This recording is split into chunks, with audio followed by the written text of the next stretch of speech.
Hey guys, tonight we are going to do something a little different. We are going to walk the muddy, narrow streets of a medieval city, and we are going to do it in the shoes of someone whose story is almost always left in the footnotes, if it is told at all. This is not a fairy tale, so spoiler alert, your chances of marrying a handsome prince are, well, statistically non-existent. Just surviving the day is a victory. So, before you get comfortable, take a moment to like the video and subscribe, but only if you genuinely enjoy what I do here. I would love to see where you are all listening from tonight. Drop your city and the time in the comments below. It is always cool to see our little community scattered across the globe. Now, dim the lights, maybe turn on a fan for that soft background hum, and let us ease into tonight's journey together. The first thing you notice is the smell. It is a thick, unavoidable tapestry woven from damp earth, wood smoke, stale ale, and the ever-present sour tang of human life packed closely together. Your day begins when most of the city is ending. The sun, a smear of orange purple behind the leaning gables of the houses across the lane, is sinking. For you, this is morning. You push yourself up from the straw-stuffed mattress, the rough burlap scratching against your skin. The room is small, barely large enough for the bed, a wooden bucket, and a small, rickety stool. There are no windows, just a few cracks in the timber walls that let in slivers of the dying light and the evening chill. You reach for the pitcher of water on the floor. It is cold. You pour a little onto a piece of linen, your only towel, and wipe your face, trying to scrub away the lingering weariness from the night before. This is your ritual, a quiet moment of reclaiming yourself before the work begins. Your reflection, faint and distorted in the water bucket, is just a shadow. You do not look too closely. Downstairs, the common room is already stirring. The air is thick with the noise of clanking tankards and the low, rumbling laughter of men who have finished their day's labor. This building, this house, is your world. It is a brothel, or a still, as the respectable folk call it. The name comes from the bathhouses that were once the center of this trade. Now, it is just a house, owned and run by a woman you call Madam. She provides the room, the food, mostly stale bread and thin soup, and a sliver of protection, all in exchange for the lion's share of what you earn. This arrangement, as you know, is quite common in many cities across Europe. Your profession is not entirely illegal. Instead, it is regulated, corralled into specific districts like this one. It is the city's way of containing a necessary sin, keeping it visible enough to tax and control, but hidden enough not to offend the sensibilities of the pious wives who walk the main thoroughfares. You are a recognized part of the city's ecosystem, like the rat catcher or the tanner. Unpleasant, but, in the eyes of many, essential. You pull on your dress. It is your work uniform. Here, you touch upon another layer of societal control, the your laws. These were real regulations that dictated what people of different classes could wear. A merchant's wife could wear velvet, but you could not. Your dress is made of a coarse, dyed wool, the color a muddy brown that will not show stains easily. It is cut a little lower than a decent woman's would be, a subtle signal of your trade. It is one of the strange, unwritten rules you live by. You are meant to be alluring, but not so much that you could be mistaken for someone of a higher station. It is a delicate, demeaning balancing act. As you smooth down the fabric, your fingers brush against a small, hidden pocket sewn into the seam. Inside are 2 coins, your savings. It is a pittance, but it is yours. This tiny kernel of economic independence is a source of endless debate for historians. Were women in your position simply exploited victims, wage slaves in all but name? Or did this life, however grim, offer a sliver of autonomy in a world where a married woman's property, and often her very body, legally belonged to her husband? Standing here, in this dim, smelly room, you do not feel free, but you also know that the coins in your pocket were not handed to you by a father or a husband. You earned them. The distinction feels important, even if you cannot quite put a name to the feeling. The final touch is a bit of color for your lips and cheeks, made from a paste of crushed berries mixed with a little fat. It feels greasy on your skin. You are ready. As you step out of your small room and onto the landing overlooking the common room, you see the red lantern by the door has been lit. Its glow spills out into the dark alleyway, a beacon for the lonely, the drunk, and the desperate. It is a silent announcement that the house is open for business. You take a slow breath, composing your face into a tired smile. The night is just beginning. You pause on the landing, your hand resting on the rough, splintery wood of the railing. Below, you see her, Agnes, the madam. She sits at a small table near the hearth, not drinking, never drinking while on duty. She is watching the room with the still, predatory patience of a spider in its web. She is not old, perhaps 40, but her face is a roadmap of a hard life, etched with lines of worry and calculation. She wears a dark gray dress, impeccably clean, and her hair is bound tightly under a crisp, white coif. It is a costume of respectability, a deliberate contrast to the business she runs. Her authority in this house is absolute, more potent than any city guards. You and the other women live by her laws, a set of unwritten, unspoken commandments that are far more important than any parchment decree from the town hall. The first and most sacred rule, of course, is about the money. For every coin you earn, Agnes gets the larger half. She calls at your key. For the roof, the watery stew, the thin mattress, you hand it over at the end of the night. Every night, there is no ledger, no accounting. Her memory is flawless, her eyes missing nothing. To hold back even a single copper piece is the greatest sin, and the punishment is swift, a beating, or worse, being thrown out into the street with nothing but the clothes on your back and a reputation that would ensure no other house takes you in. The second rule is about the men. You are not to steal from them. It is a foolish, short-sighted game that brings trouble to the whole house. You are also not to form attachments. Agnes has 100 cautionary tales about girls who thought a client's sweet words and generous tips meant love. They always end the same way, with the girl pregnant or heartbroken, and the man long gone. You are selling them a fantasy for a few minutes. She had once told you, her voice flat and devoid of sympathy, do not be stupid enough to buy it yourself. It is a cynical lesson, but a necessary one for survival. Then there are the city has rules, which Agnes enforces as if they were her own because breaking them brings the watch to her door. You are not to solicit business on the street, especially not outside this designated lane. You are not to wear silks or furs or bright, gaudy colors that might make you indistinguishable from a merchant's wife, a particular fixation of the city council. And, most importantly, you do not work on Sundays or holy days. The church bells that call the pious to prayer are your signal to be invisible. God gets his day. The city gets its veneer of piety, and you get a brief or respite. This leads to one of the stranger little facts of your life, something historians looking back might find peculiar. In some cities, brothels were actually owned by the municipality itself, or even by high-ranking church officials. They were a source of taxable income, a syntax that filled city coffers. So while the priest might condemn you from the pulpit on Sunday morning, the coins you earned on Saturday night might be paying for the new stained glass window he is preaching in front of. The hypocrisy is so vast, so profound, that you have long ago stopped feeling angry about it. It is just the way the world works. Agnes has her own, more personal, house rules too. No fighting with the other girls over a client. It is unseemly, unbad for business.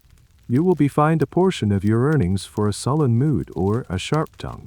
You are expected to be clean, as much as the single basin of cold water allows. She inspects your hands and face every evening. This meticulous control is where historians often find themselves in debate. Looking back at figures like Agnes, they argue over her role. Was she purely a callous exploiter, a human trafficker in all but name, profiting from the misery of others? Or was she a grim sort of protector, a survivor herself, a former prostitute who clawed her way into a position of precarious power, now enforcing a brutal discipline because she knew it was the only way for the house and the women in it to survive the violent, unpredictable world outside? You have seen both sides of her.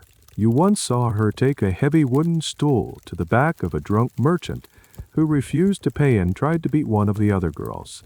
Agnes stood over you, her face like thunder, until he scrambled for his purse and fled into the night. But then, she fined the girl half her earnings from the next day for causing a disturbance. Protection came at a price. Always. Your thoughts are broken by Agnes' gaze flicking up to meet yours. She gives a slight, sharp nod. It is not a greeting. It is a command. Get to work. You take a deep breath, pushing all these thoughts, the rules, the risks, the injustice of it all, into a small, locked box in the back of your mind. You cannot afford to dwell on them now. You descend the creaking wooden stairs, the low light of the common room washing over you. Your practiced, tired smile already finding its place on your lips. The night has begun, and the first customers are waiting. You reach the bottom of the stairs, and the smell of the room hits you again. Stronger this time. It is a mix of sweat, wet wool, spilled ale, and something vaguely sweet from the cheap incense Agnes burns in the corner to mask the other odors. It does not work. The room is a study in brown and gray, the walls dark with soot from the fireplace, the wooden tables and benches scarred with 1,000 knife marks and cup rings. This is your stage, and the men sitting at the tables are your audience. You let your eyes drift over them, a quick, professional assessment. You do not see individuals. Not at first. You see types. Over in the corner, hunched over his cup, is the laborer. His hands are calloused and ingrained with dirt. His tunic patched and faded. He comes in on the day he gets paid, spends a few coins on Ayland, a few more on a brief escape from his life of back-breaking toil. He is usually quiet, almost shy, and gone before the night is old. He smells of sweat and soil. Then there is the soldier, or, more likely, a mercenary passing through town.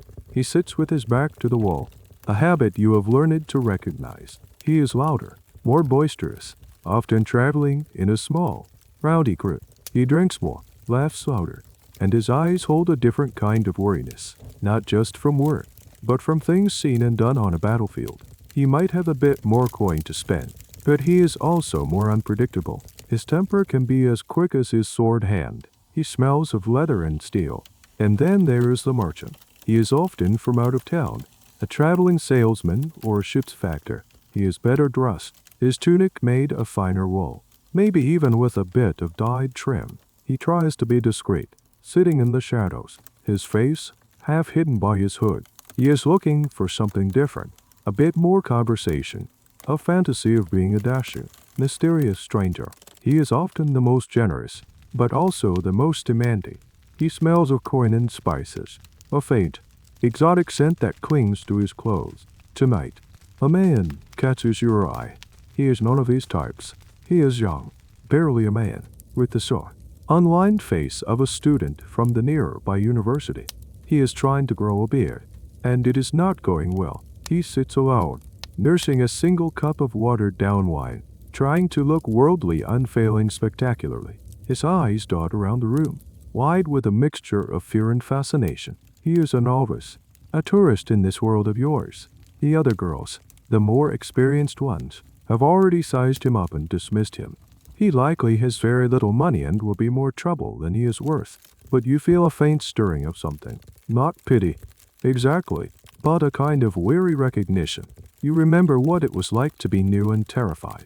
You walk over to his table, your footsteps silent on the grimy floorboards. You look a long way from your books. Scholar, you say, your voice slow and practiced, a little bit playful. He jumps, startled, and a splash of wine sloshes over the side of his cup. I was just curious.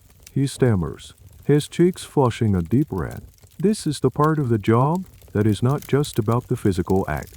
It is about being a confidant, a performer, a living embodiment of a secret. The men who come here are not just buying your body. They are buying your silence. They tell you things they would never tell their wives, their priests, or their friends. You have heard confessions of petty theft, of business deals gone wrong, of deep-seated fears of damnation, of bitter resentments toward a father or a brother. You are a repository of the city's dark secrets, a temporary balm for its anxieties. You are the coin's other side. For the respectable world to exist, with its pious wives and chaste daughters, you must exist too. You are the shadow that gives their virtue shape. This duality is something historians grapple with constantly. Was the medieval prostitute simply an outcast, a pariah pushed to the absolute fringes of society? Or was she, in a strange way, deeply integrated into the social and psychological fabric of the city? The evidence is complicated. Official records condemn you, but private diaries and court records show men from all walks of life seeking you out. You are simultaneously reviled and required. You sit down opposite the student, uninvited. Curiosity can be an expensive virtue.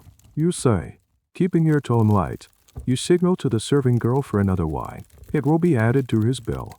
This is your small, quiet act of commerce. You will listen to him talk about his studies, about how much he misses his home, about the pressure he feels from his family. You will nod and smile and make him feel, for a little while, like the most interesting man in the world. He is buying an illusion of intimacy, and you are a skilled artisan in that trade. It is a strange and sometimes exhausting dance. You have to be whatever they need you to be. A gentle mother figure for the homesick boy, a worldly wit for the bored merchant, a quiet, non-judgmental vessel for the sinner's guild. Each man who walks through the door brings with him a different need, a different hole in his life that he is trying to fill for a few moments in the dark. You learn to read the subtle cues, the way a man holds his cup, the focus of his gaze, the nervous twitch in his hand. Your survival depends not on your beauty, which is fleeting, but on your ability to see the man behind the type, and to sell him back a reflection of himself he wants to see. And as you sit there, listening to the student's nervous chatter, you feel the familiar weariness settle in. You are a mirror, and tonight, you will have to show 100 different faces before you can finally see your own again. The night wears on, a slow procession of faces and whispered conversations. You move from a student who leaves with a fumbling, grateful goodbye and a few meager coins, to a stonemason with hands like shovels and a heart full of weary silence. He just wants to sit with you, sharing a cup of ale without speaking, his presence a heavy, solid thing in the noisy room. You oblige. Silence is sometimes the easiest thing to sell. Later, you find yourself sitting with a woman you know is Elodie. She is leaning against the wall near the hearth, away from the main throng, rubbing her tired feet. Elodie is older than you, maybe by 5 or 6 years, but in this life, that is a lifetime. Her face, once pretty, is starting to show the strain. There are fine lines around her eyes that are not from laughter, and a permanent, cynical twist to her lips. She is the one who taught you how to sew a hidden pocket into your dress, how to spot the city watch before they were close, how to tell when a man's drunken ramblings were about to turn mean. Agnes is in a mood tonight, she mutters, not looking at you. Her gaze is fixed on the madam, who is currently in a quiet but tense conversation with a man whose fine clothes are stained with wine. Is she ever not? You reply, a small smile touching your lips. Elodie snorts, worse than usual, one of the new girls from the north. Lena tried to keep a silver piece from that wool merchant. Agnes found it in her bedding this morning. Your stomach tightens. What happened? What do you think happened? Elodie's voice is flat. She is gone. Threw her out at dawn. All her things, too, which was not much more than a spare shift and a wooden coat. The casual cruelty of it hangs in the air between you. Thrown out, it is the ultimate threat. The ghost that haunts all of you. To be cast out of the house means losing the only fragile protection you have. A woman alone on the streets is fair game for anyone. Without the brothel's tainted sanctuary, you are nothing. This is the bond that ties you and the other women together. It is not friendship, not in the way the bakers' wives or the weavers' daughters might understand it. It is something forged in a crucible of shared risk and mutual dependence. You are rivals, competing for the same limited pool of coins that will keep you fed and sheltered. You might resent Elodie if she catches the eye of a generous client you were hoping for. You might feel a flash of envy for Isabel, the youngest, whose fresh face currently draws the most attention. But you are also sisters, bound by an invisible thread of shared experience. No one else in this city understands the particular weight you carry. Only Elodie knows what it feels like when a man's hand turns from a caress to a fist. Only Isabel understands the chilling feeling of being appraised like livestock at a market. Only you understand the shame and the defiance that war within each other every single day. This is a cold, hard fact of your existence that academic texts often struggle to capture. Historians can document the economic realities and the social condemnation, but the complex, deeply human relationships between the women themselves, the camaraderie, the jealousy, the petty squabbles, and the fierce, unspoken loyalty often remain in the shadows. This sisterhood has its own small, secret rituals. You share slivers of stolen food. You warn each other about a client who is known to be rough. You lend a bit of thread, a spare needle, a dab of berry paste for color. You sit together in the quiet hours before dawn, after the last man has stumbled out into the street, and you speak in low voices, not of the work, but of home. You talk about the villages you came from, the families you left behind, or were cast out from. You talk about the taste of your mother's bread, the feel of clean river water on your skin, the sound of a dog barking in a familiar yard. These memories are your most precious possessions, the only things that truly belong to you. It is a strange and delicate ecosystem. The women in a medieval brothel were often from diverse backgrounds. Some, like you, might be disgraced daughters or abandoned wives from respectable families. Others were orphans who grew up on the streets, with no other options.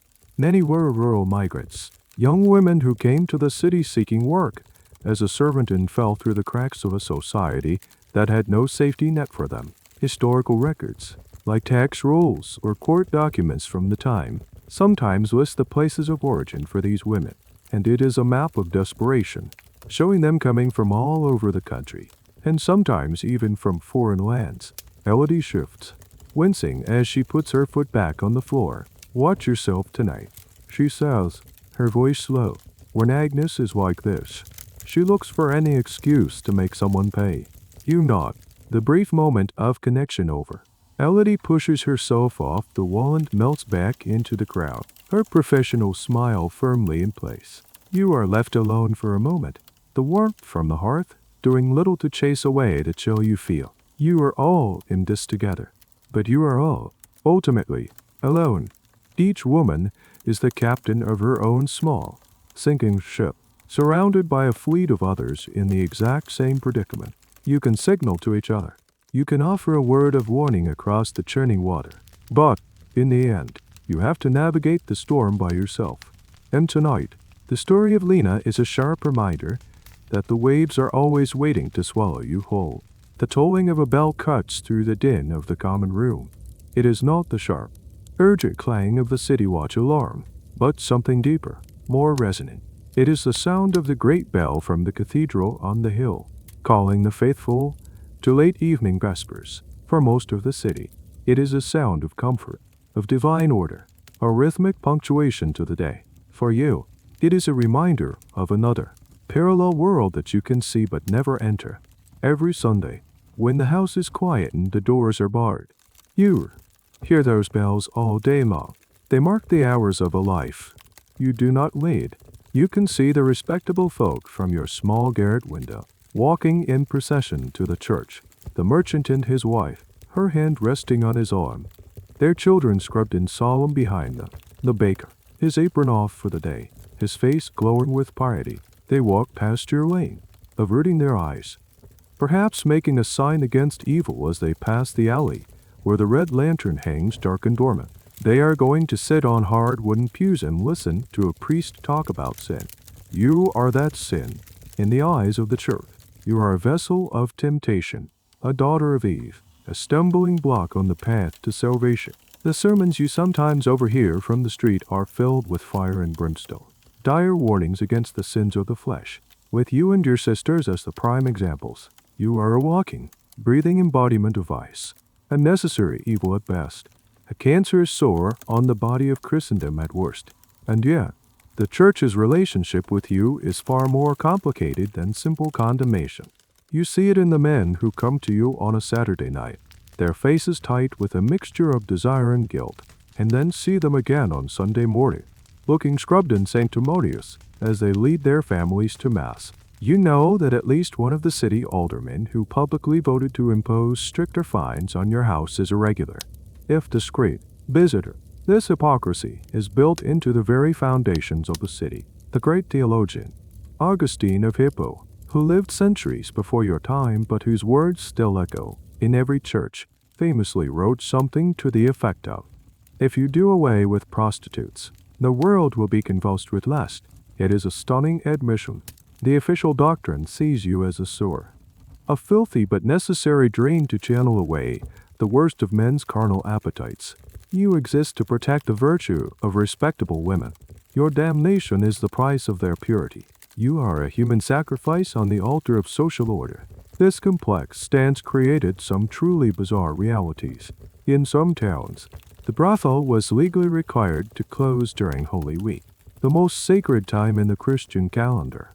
Yet, the women were often expected to participate in public religious processions, sometimes playing the role of Mary Magdalene, the biblical prostitute who repented and became a follower of Christ. Imagine that. One day you are reviled as a sinner. The next you are costumed and paraded through the streets as a symbol of repentance, only to be returned to your brothel when the festival is over. It is a psychological whiplash that you cannot even begin to process. Historians are still untangling this deeply fraught relationship. They debate whether the church's official stance was a monolithic condemnation or if there were more compassionate, nuanced views at the local level. Some parish priests, for instance, might have been more concerned with the practical welfare of the women in their flock, regardless of their profession, than with abstract theology. There are records of priests baptizing the children of prostitutes and allowing the women to be buried in consecrated ground, actions that flew in the face of stricter official policy. Tonight, as the bell tolls, a man you have been speaking with, a portly, balding draper, makes the sign of the cross, a quick, almost unconscious gesture. "The Lord's house calls," he says, his voice thick with alien false piety. He had just spent the last hour describing, in lurid detail, how he had cheated a competitor on a bolt of Flemish cloth. "And yet you are here," you say, your voice neutral, betraying none of the irony you feel. He has the grace to look momentarily uncomfortable. "A man has needs," he mutters, fumbling for his coin purse. "The flesh is weak." It is the great, universal excuse, the one that absolves him and condemns you in the same breath. His weakness is his justification. Your existence is the proof of it. He pays you, and as he stands to leave, he adds, "Pray for me, wench." The request is so absurd, so profoundly disconnected from reality, that you almost laugh. Him asking you, the sinner, to pray for his soul, but you just nod. "I will." You lie. You watch him go. Another shadow slipping out into the night, leaving his guilt and his coins behind on the table. The cathedral bell falls silent, its last echo fading into the grimy air of the common room.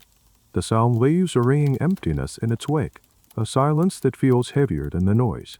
You are a part of this city, a functioning cog in its machine, but the sound of that bell reminds you that you will forever be on the outside of its heart, listening to a song of salvation that you are told, every single day, is not meant for you. The days bleed into nights and the nights into days, a monotonous cycle of weariness and work. But one morning, something is different. It is not a loud, dramatic change, but a quiet, subtle shift in the landscape of your own body. You wake up before the sun has fully set, the usual time, but the familiar, dull ache in your back and the exhaustion in your bones is accompanied by a new sensation, a roiling, queasy feeling in the pit of your stomach. You attribute it to the stale bread and the questionable fatty broth you had for your meal yesterday.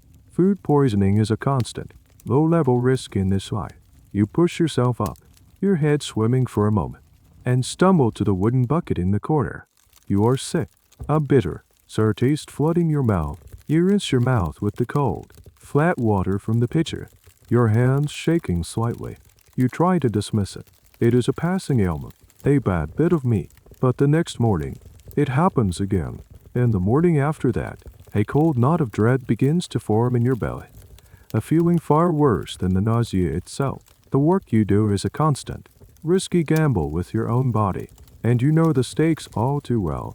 Every month, you wait for the familiar sign of your courses, a private, bloody reassurance that you have, for one more cycle, evaded the worst possible consequence of your trade. This month, that reassurance has not come. You start to count the days in your head, a frantic, silent arithmetic. How long has it been? Time is a fluid thing here, marked by the changing seasons' unholy days, not by neatly printed calendars. You try to remember the last full moon, the last market day. The numbers are a jumble in your mind, but they all point to one terrifying conclusion. You are late, dangerously late. You stand in your small, windowless room, the morning sickness having passed for now, leaving you feeling hollowed out and shaky. You press a hand to your lower belly. It feels no different, flat and soft, but inside, you imagine a tiny, secret seed has been planted, a life beginning in the one place it absolutely cannot be allowed to grow. It is a horrifying irony. Your body, the tool of your trade, the source of your precarious income, has betrayed you. It has done the one thing it is naturally designed to do, and in doing so, it has signed your death warrant, because pregnancy, for a woman in your position, is not a blessing. It is not a joyous secret to be shared. It is a catastrophe. It means the end of your work, the end of your income. Agnes would never allow a pregnant woman to stay in the house. It is bad for business. It is a messy, unprofitable complication. Once the truth becomes undeniable, you will be on the straight, just like Lena. But unlike Lena, you will not just be alone and penniless. You will be carrying a visible, growing testament to your sin, making you even more of a pariah. You think of the man, a shifting, faceless parade of them from the past few months, the soldier with the scar on his cheek, the young, nervous student, the traveling merchant with the soft hands and the sad eyes. It could be any of them. It could be none of them. It does not matter. There is no one to name, no one to turn to. You are completely undoubtedly on your own with this secret. This is a detail of medieval life that is profoundly difficult for modern minds to grasp. The sheer, overwhelming lack of control women had over their own reproductive lives. Contraception, as we know it, did not exist. There were folk remedies, of course, potions and herbs spoken of in hushed tones, but their effectiveness was dubious and often dangerous. For most women, sex, even within marriage, carried the constant, looming possibility of pregnancy. For you, that possibility is not a foundation for a family, but the trigger for your own destruction. Historians try to piece this together from scant and biased sources. Church texts condemn any attempt to prevent conception as a grave sin against God's will. Medical texts from the period, often based on ancient Greek and Roman ideas, are a bizarre mix of astute observation and pure fantasy. They might discuss the female anatomy with some accuracy, but then prescribe nonsensical remedies, like wearing an amulet made from a weasel's testicle to avoid pregnancy. For a woman like you, there was no reliable source of information, only a terrifying landscape of folklore, religious dogma, and dangerous guesswork. The debate among scholars continues. How much secret knowledge did women actually possess? Was there a hidden, underground network of female wisdom, passed down from mother to daughter, from midwife to patient, that allowed them some measure of control, or were they largely at the mercy of biology and superstition? Standing in your room, you do not have the luxury of academic debate. You have a burgeoning crisis, a secret that feels like a hot coal in your gut. For now, it is just a suspicion, a missed cycle in your stomach. You can hide it. You can pretend it is not real. You can go downstairs, paint the smile on your face, and try to earn the coins you need for tonight, for tomorrow. But you know, with a certainty that chills you to the bone, that this secret will not stay secret forever. It is growing, day by day, and the clock has started ticking on the life you know. The first wisps of panic begin to curl in your chest. What are you going to do? The secret festers inside you for days. The silent, corrosive companion. Every morning, the wave of nausea returns, a grim confirmation of your fears. You learn to manage it, to choke it back, to rise from your pallet and splash your face with cold water before anyone else is stirring. You force down the thin, greasy soup, praying it will stay down. During the day, you feel a profound, bone-deep exhaustion you have never known before, a weariness that has nothing to do with the long nights of work. Your body is no longer entirely your own. It is working on a project you did not ask for, a secret labor that threatens to undo you. You cannot keep it to yourself any longer. The fear is a physical weight, and you feel if you do not share it, you will collapse under it. But who can you trust? Not Agnes. That is certain. Telling her would be like a lamb confessing to a wolf it has a broken leg. The other girls. There is Isabel, but she is too young, too flighty. She would not understand the gravity of it. But then there is Elodie, wary, cynical Elodie, who has seen everything unsurvived. She knows the rules of this world better than anyone. You find her in the small, damp yard behind the house where the laundry is done. She is scrubbing shifts in a large wooden tub, her knuckles red and raw from the harsh lye soap. The air smells of wet linen and wood smoke. It is one of the few places you can speak with a sliver of privacy. The other women avoid laundry duty whenever they can. You wait, pretending to help her wring out a heavy woolen blanket. Your movements clumsy, your mind racing. Finally, you cannot hold it in anymore. You do not look at her.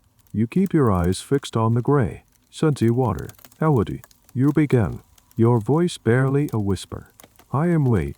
Elodie does not stop scrubbing. For a long moment, she says nothing, and the only sound is the rhythmic scrape of the brush against the fabric. You feel a surge of panic. You have made a mistake. She will not help you. Then, she sighs. A long, weary exhalation. How late? She asks, her voice slow and flat, more than a full moon cycle. You confess, the words tumbling out.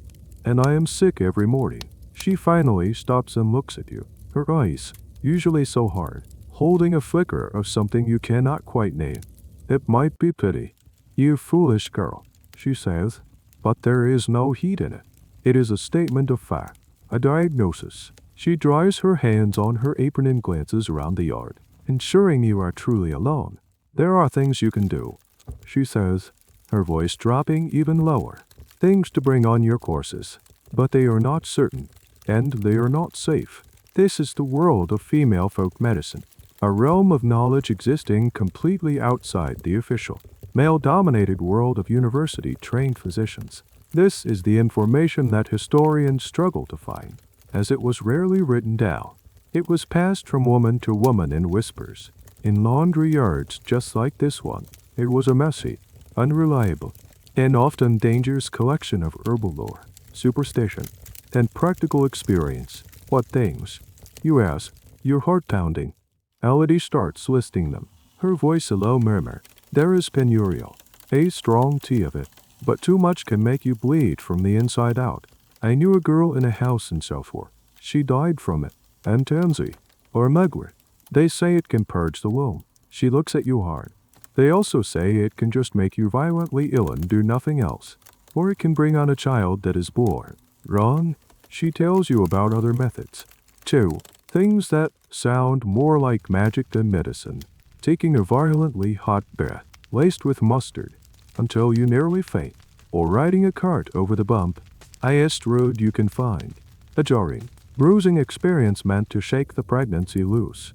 This information highlights a fascinating, if grim, aspect of medieval life, the blurry line between medicine and magic. For many common ailments, the local wise woman or herbalist was the first and only resort, and her remedies would be a blend of practical herbalism and superstitious ritual. The church, of course, condemned such practices as witchcraft, especially if they were related to controlling conception or ending a pregnancy. A woman seeking this kind of help was risking not only her health, but also being accused of sorcery. The question of how effective these herbal abortifacients were is a subject of intense scholarly debate. Modern botanical science has confirmed that some of these plants, like tenurial, do contain compounds that can induce uterine contractions. However, the dosage is a crucial, unknown factor. The difference between a dose that might successfully terminate a pregnancy and one that could cause fatal hemorrhaging or liver failure was terrifyingly small. And women like you had no way of knowing it. They were conducting a desperate, high-stakes experiment on their own bodies. Where would I get these herbs? You ask. A sliver of desperate hope warring with the terror her words have inspired. Elodia's face darkens.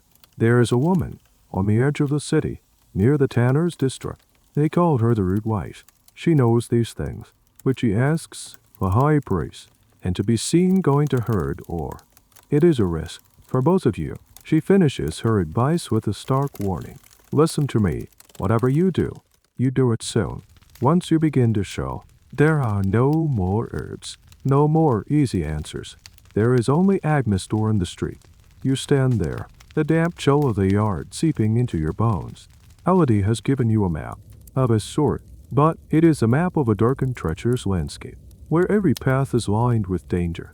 Do nothing, and you face certain ruin. There, and you risk a painful, lonely death or accusations of witchcraft. The secret is no longer just yours.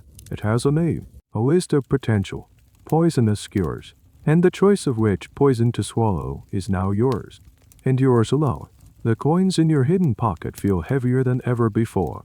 There are only a few of them, painstakingly saved over months, a tiny buffer against some unnamed future disaster. Now, that disaster has a name. It is the price the root wife will demand, the thought of parting with your entire savings, your only sliver of independence, makes your stomach clench with a fear that is separate from the pregnancy itself. But what choice do you have? You have to get out of the house, and you have to do it without raising suspicion. You cannot just walk out the front door in the middle of the day. Agnes sees everything. Your movements, like those of all the other girls, are circumscribed by the needs of the house. You need an excuse, a plausible reason to be on the streets alone. An opportunity comes 2 days later. The house runs low on cheap ale. Agnes, in a foul mood from a slow night, barks at the serving girl, then dismisses her as too clumsy to be trusted with the errand. Her eyes scan the room and land on you. You are quiet. You are not one to cause trouble. You, she says, her voice sharp, go to the brewer on Pig Lane. Get 2 casks, and do not take all day about it. She tosses a few coins onto the table. Enough for the ale. Your heart leaps. It is the perfect excuse. Pig Lane is on the other side of the main market, but the tanner's district, where Elodie said the rude wife lives, is not an impossible detour from there. It will be risky. You will have to be fast. You pull your thin cloak around your shoulders and step out of the brothel's dim, smoky interior into the jarring brightness of the day. The street is a chaotic river of life. Carts rumble over the cobblestones, their wooden wheels screeching. Merchants shout their wares from open stalls. A gaggle of geese, being herded to market, scatters in front of you. The smells are overwhelming. Baking bread from a nearby oven. The stench of the open sewer trench running down the middle of the street. The sharp tang of horse manure. You pull your hood lower over your face, trying to be as anonymous as possible. A woman alone is always noticed. You navigate the crowded market, your mind a whirlwind of anxiety. You have to get the ale first. That makes the story plausible. If you are stopped, you find the brewer, a large man with a beer-stained apron, and complete Agnes error, arranging for his boy to deliver the casks to the house later. Now you are free, for a short, precious window of time. You turn away from the bustling heart of the city and head towards the tanner's district. The streets become narrower, the buildings more dilapidated. The smells change, growing sharper and more foul. The cloying, chemical stench of the tanneries, where animal hides are soaked in vats of urine and lime to cure them, hangs heavy in the air. This is the city's fringe, where the unpleasant but necessary trades are pushed. People here do not ask questions. They have their own secrets to keep. You find the cottage exactly where Elodie said it would be. It is a small, lopsided hovel, set back from the lane, with a small, overgrown garden in the front. Wisps of smoke curl from its chimney. There is no sign, no indication of the business conducted within. You hesitate at the gate, your heart hammering against your ribs. This is a threshold. Crossing it means you are truly committed to this dark path. The church would call this witchcraft. The city guard would call it a crime. This brings up a fascinating point that historians who study medieval medicine and law often discuss. Who was the real criminal in the eyes of the authorities? The woman seeking to end a pregnancy, or the person providing the means? Often, the law was far harsher on the provider, the herbalist, the midwife, the root wife. They were seen as preying on desperate women and, more seriously, subverting the natural, God-given order of things. Accusations against them could easily escalate from practicing illegal medicine to outright witchcraft, a far more dangerous charge. A woman like you might be punished with public shaming or banishment. A woman like the one in this cottage could be burned. Taking a deep, shaky breath, you push open the rickety gate and walk to the door. You know it, your knuckles barely making a sound against the old, weathered wood. For a moment, there is only silence. Then, you hear a shuffling sound from within, and the door creaks open just a crack. A pair of dark, intelligent eyes peer out at you. What do you want? A woman's voice asks. It is not unkind, but it is sharp, wary. I was told you might have something for a woman's trouble. You stammer, the words feeling clumsy and loud in the quiet lane. The eyes study you for a long moment, taking in your cheap cloak, your pale, anxious face. The root wife is a professional, and her first skill is assessing risk. Are you a spy for the priest? A trap laid by the watch. Finally, she seems to make a decision. The door opens wider. Get in, she says, her voice low, and be quick about it. You slip inside, and the door closes behind you with a soft thud, shutting out the world. The single room is dark, lit only by the fire and a few tallow candles. The air is thick with the scent of drying herbs, 100 different aromas mingling together. Earthy, sour, spicy, and bitter. Bunches of plants hang from the ceiling rafters, and clay pots filled with powders and ointments line rough wooden shelves. The woman herself is old, her face a web of wrinkles, her back stooped, but her eyes are clear and sharp. She does not ask your name, and you do not offer it. Anonymity is part of the transaction. Show me the coin, she says, her voice raspy. Your hand trembles as you reach into your hidden pocket and pull out your entire life savings. You lay the coins on the small, cluttered table between you. She looks at the small pile, then back at you. Her face is unreadable. You have come to her back door seeking a medical miracle, a dangerous, forbidden cure. You are placing your life and the secret life inside you in the hands of a stranger who lives in the shadows, a practitioner of an ancient, whispered art that the rest of the world has condemned. The root wife counts the coins with a deft, practiced movement of her gnarled fingers. She does not say if it is enough. She simply sweeps them into a small leather pouch at her belt. The transaction is complete, at least your side of it. Now, you are a supplicant, a patient, waiting for her judgment. She asks you questions, her voice slow and clinical. How many weeks? Is this your first? Any bleeding? Her queries are practical, devoid of the moral condemnation you would get from a priest, or the feigned sympathy you would get from a client. To her, your condition is not a sin or a tragedy. It is a problem. It is a knot to be unraveled. It is a weed to be pulled. Her focus is purely on the physical mechanics of the situation. You answer as best you can, your voice barely a whisper. As you speak, she moves around the small, cluttered room, her movements slow but purposeful. She takes a pinch of dried, dark green leaves from one jar, a sprinkle of a fine yellow powder from another, a few shriveled-looking roots from a bunch hanging from the rafters. She is an alchemist of the earth, mixing a potent, dangerous cocktail based on knowledge passed down through generations. Watching her, you are struck by the immense weight of your situation. The coins are gone, your entire worldly wealth, traded for a small bundle of dried plants. This is the brutal economic reality of your life, laid bare. Every day is a struggle for survival, a desperate scramble to earn enough to eat, to pay your dues to Agnes, and maybe, if you are lucky, to tuck one or two tiny coins away. The brothel provides a roof, but it offers no security. There is no sick pay, no fund for emergencies. If you cannot work, you do not earn, and if you do not earn, you are worthless to the house. A pregnancy, even in its earliest stages, is a direct assault on your ability to earn a living. The morning sickness makes it hard to keep up appearances. The profound fatigue makes the long nights an excruciating marathon. And soon, the physical changes will make the work impossible. Your livelihood is your body, and your body is now working against you. This is the cruelest of traps. This precariances defined the lives of the urban poor in the Middle Ages. But it was especially acute for women in your position. A male laborer might have the support of a guild if he fell ill or was injured. A married woman, in theory, had the protection of her husband and his family. But you exist in a liminal space, part of the city's economy but outside its social safety net. Your only insurance policy was the small handful of coins you just gave away. The root wife finishes her preparations. She wraps the mixture of herbs in a small piece of linen and ties it with a bit of string. She hands it to you. Her hand is dry and papery, but her grip is surprisingly strong. Boil this in a small amount of water, she instructs, her voice a low command.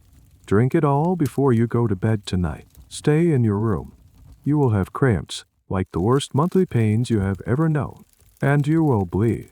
If the moon is with you, you will bleed it all out. She pauses, her dark eyes boring into yours.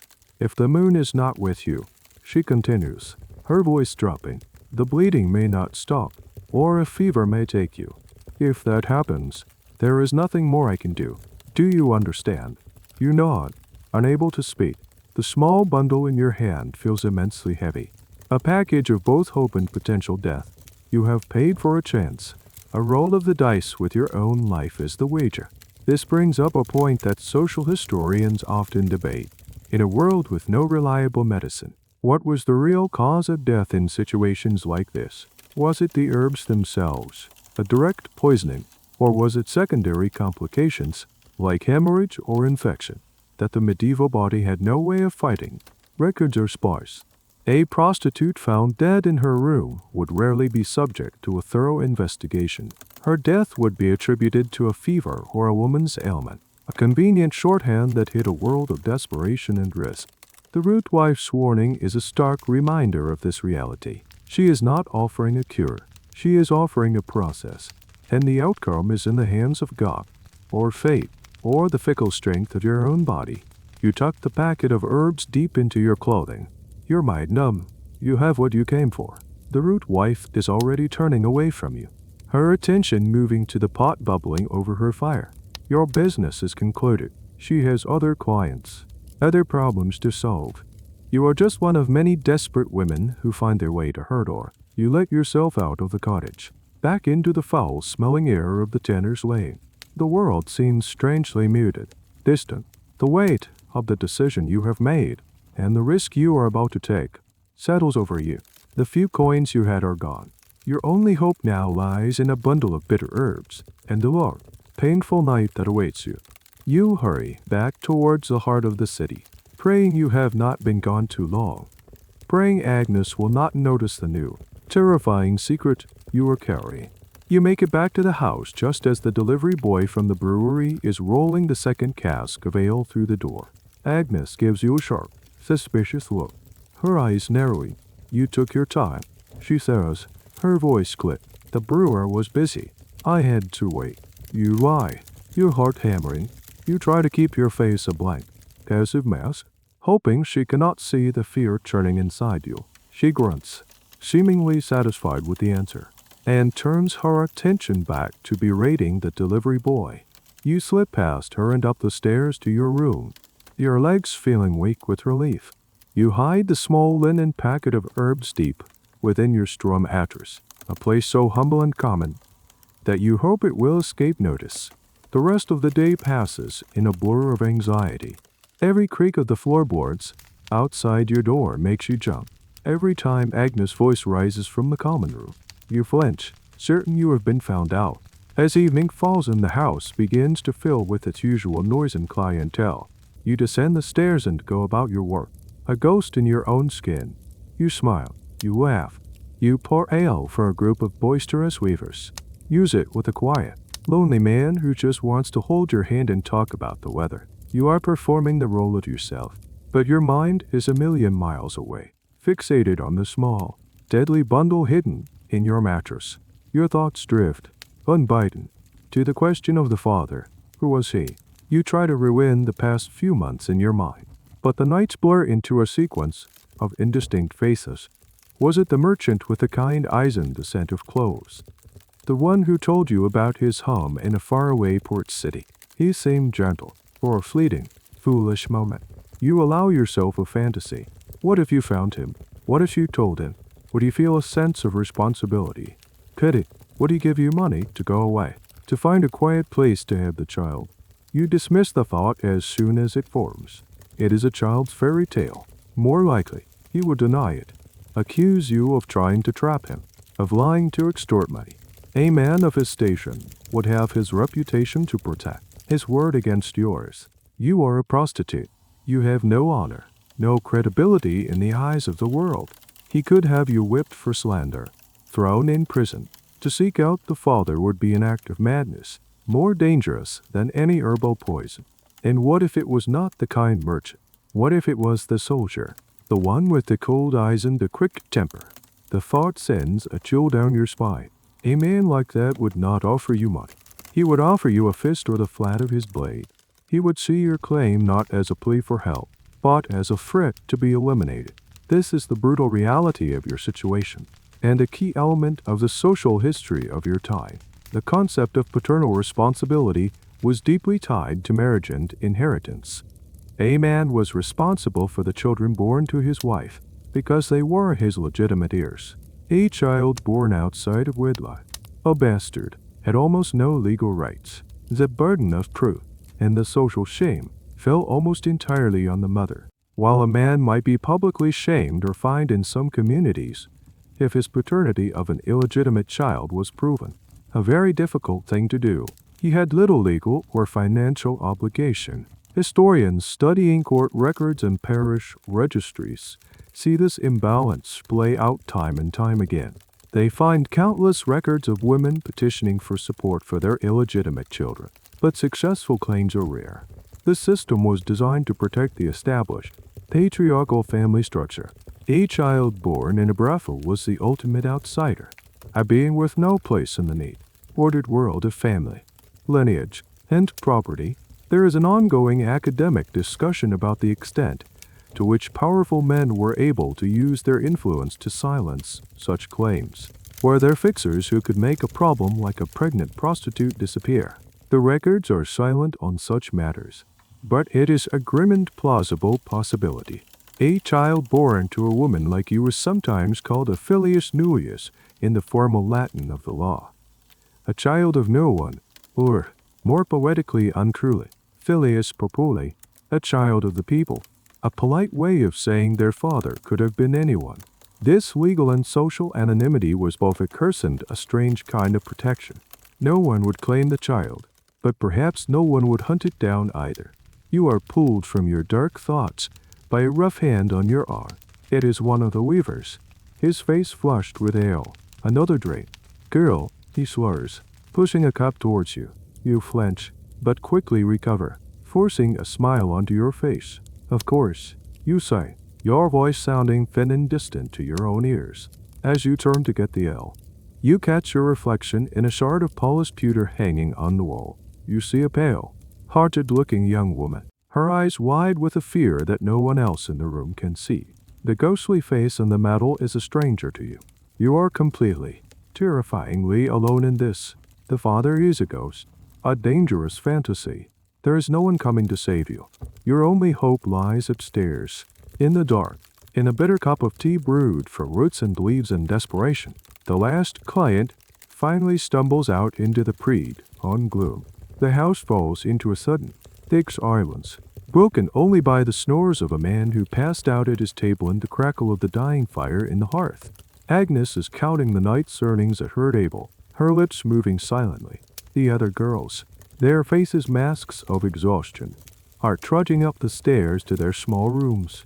This is the moment you have been waiting for, the moment you have been dreading all night. You slip away, your heart a frantic drum against your ribs. In your room, the darkness is nearly absolute. You do not light a candle. You cannot risk the light being seen from under the door. You feel your way to the hearth in the main common room, where the embers of the fire still glow. You find a small pot and dip a little water from the main barrel. Your hands shaking so much you spill some on the floor. You place the pot on the embers, your face close to the warmth, and wait for it to heat. The minutes stretch into an eternity. When the water is warm, you hurry back to your room.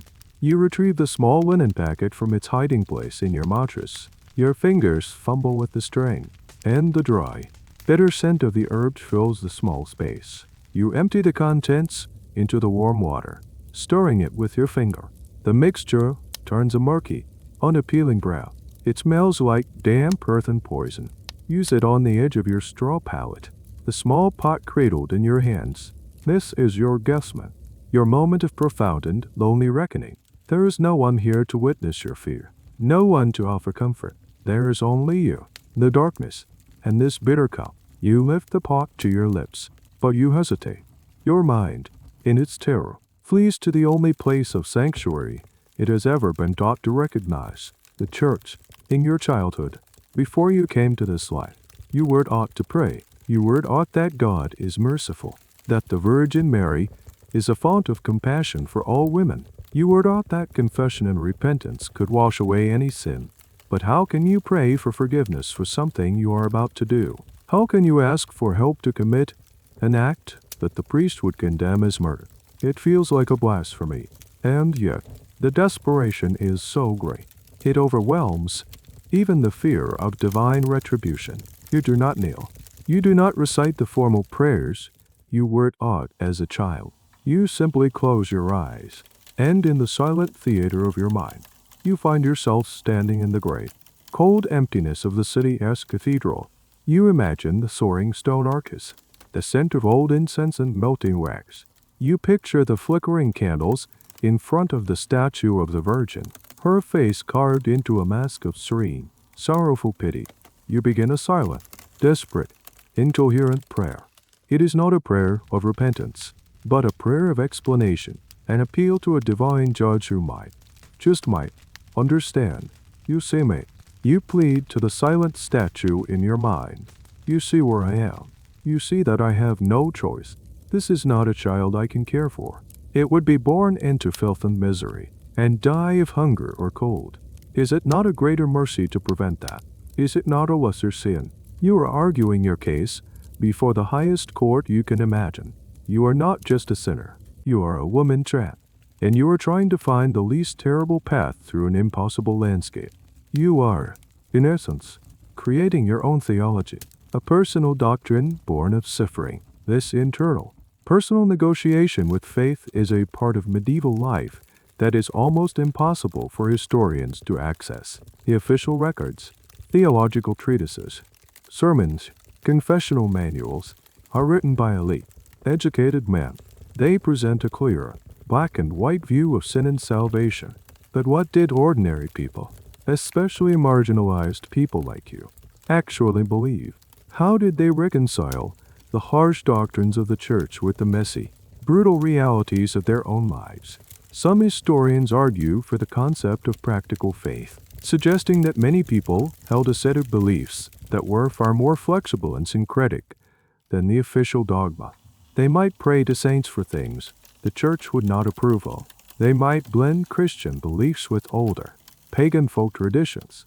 They might, like you, engage in a kind of desperate, internal bargaining with God, trying to justify actions that weren't necessary for survival. This is a topic of ongoing debate, as the evidence is, by its nature, internal and unwritten. Your silent, desperate prayer is a piece of that lost history. The cold of the room brings you back to yourself. The pot in your hands is cooling. The time for prayer is over. The time for action is now. You have made your appeal to heaven. Now you must deal with the earth. You take a deep breath, pinch your nose against the foul smell, and drink the potion. You force yourself to swallow the entire gritty, bitter liquid, draining the pot to the last drop. It tastes as bad as it smells, and it's like a hot stone in your stomach. There is nothing left to do now but wait. You lie down on your mattress, pulling the thin, scratchy blanket up to your chin. You curl into a ball, wrapping your arms around your middle, and wait for the cramps to begin. You wait for the bleeding. You wait for the moon to be with you. You lie in the darkness, alone, having committed your body and your soul to a desperate gamble, praying to a God you are not sure will even listen. The night deepens into a terrifying, private ordeal. The herbs work their violent magic inside you, and soon the cramps begin. They are nothing like the familiar monthly pains. This is a deeper, sharper agony, a twisting, wrenching sensation that seems to grip your very core. You bite down on a corner of your rough blanket to keep from crying out. Your knuckles white as you clutch your abdomen. Sweat beads on your forehead, cold in the chilly air of the room. This is the price the root wife spoke of, the physical toll of your desperate choice. Hours pass in a haze of pain. You drift in and out of a shallow, feverish sleep, punctuated by waves of nausea and cramping. In those moments of semi-consciousness, your mind, raw with fear and pain, begins to grasp at other possibilities, other paths you might have taken. What if you had not gone to the root wife? What if you had chosen to let the pregnancy continue? What then? Your thoughts turn to the city's institutions, the official, sanctioned forms of charity. You have heard of them. Of course, the Hospital of St. John, a place run by monks for the sick and the dying, the alms house for the destitute elderly.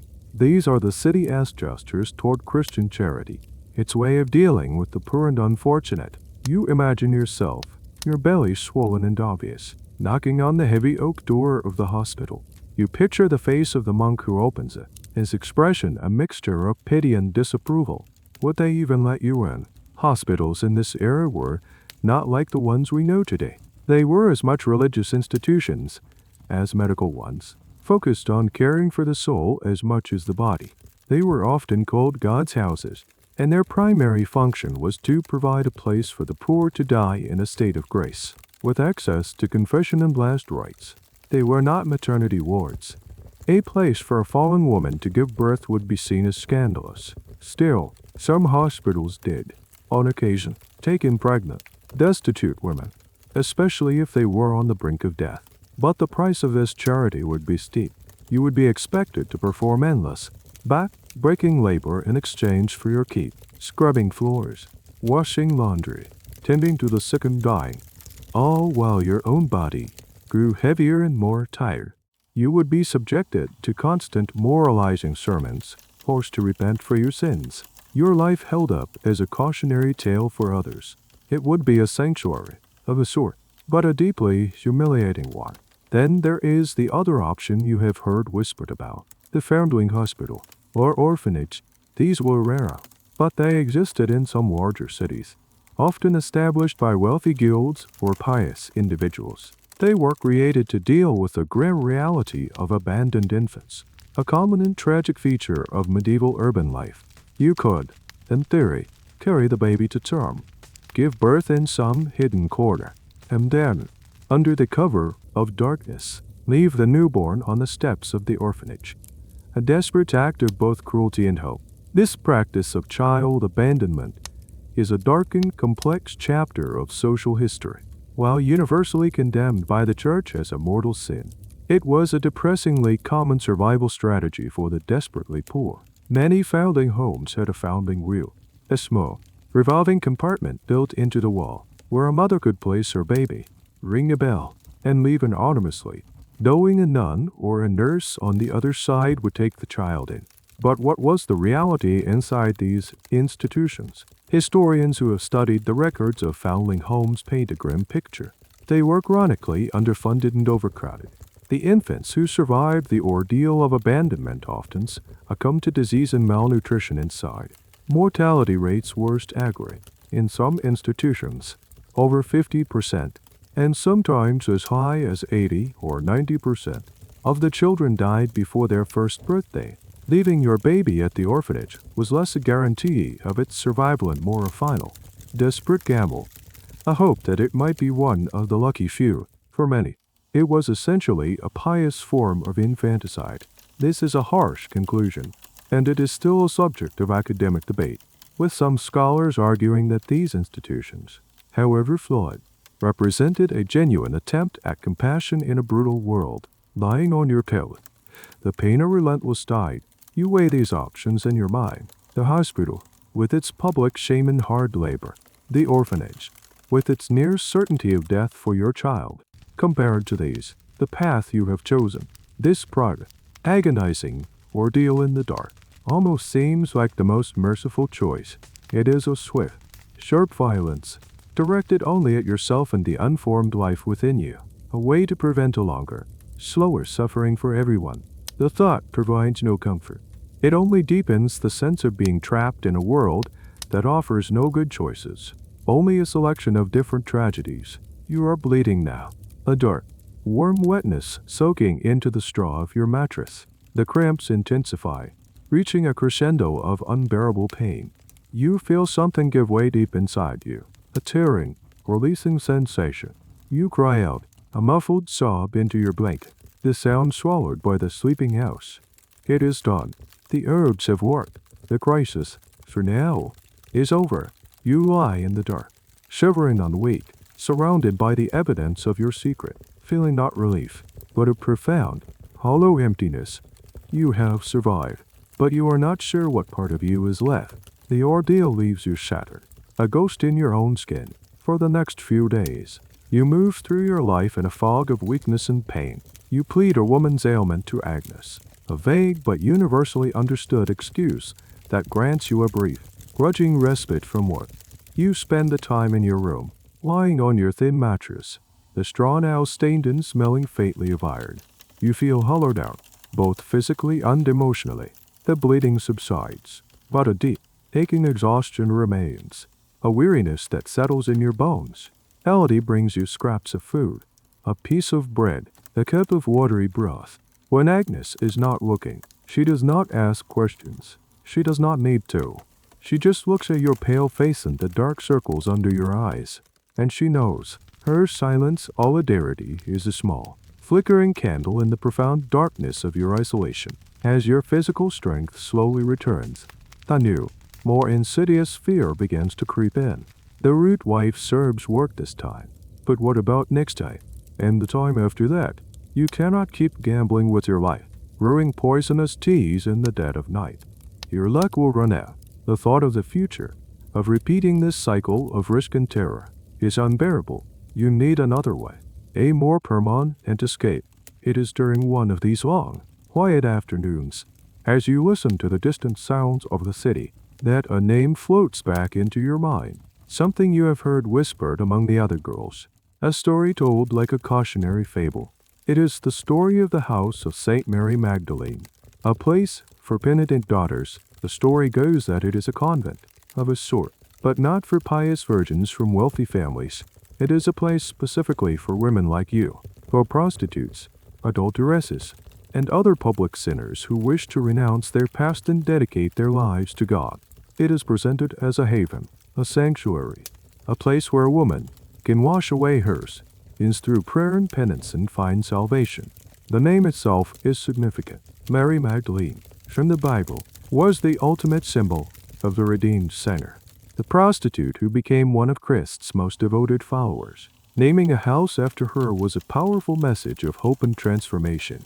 You try to picture it, a life behind high stone walls, a simple, clean cell, a routine of prayer and quiet contemplation. No more men, no more grasping hands or leering eyes, no more fear of pregnancy or disease, no more Agnes. The image is seductive, a vision of peace so profound it makes you ache with longing. It sounds like an escape, a final, safe harbor. But then you remember the other half of the story, the darker whispers. The girls who tell the tale always lower their voices when they describe the reality of the Magdalene houses. They say the penance is brutal, that you work from before sunrise to long after sunset, at the hardest, most menial tasks, endless laundry, harsh scrubbing, back-breaking labor in the convent's fields.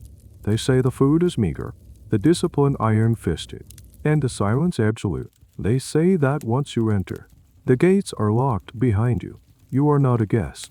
You are an inmate. It is not just a sanctuary. It is a prison, albeit a holy one. These institutions, known as Magdalene asylums or laundries, are a real and deeply complex part of history. They began to appear in the Middle Ages and continued to exist in various forms For centuries, their founding principle was one of compassion and rehabilitation, an attempt to provide a path to redemption for women who were otherwise considered lost souls.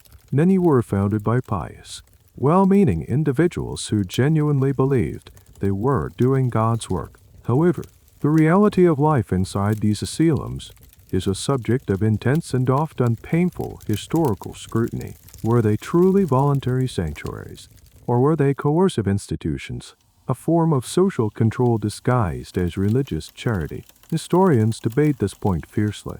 The evidence suggests a complicated truth. For some women facing starvation, violence, or imprisonment, a Magdalene house may have been the best of a series of terrible options, a genuine choice for survival.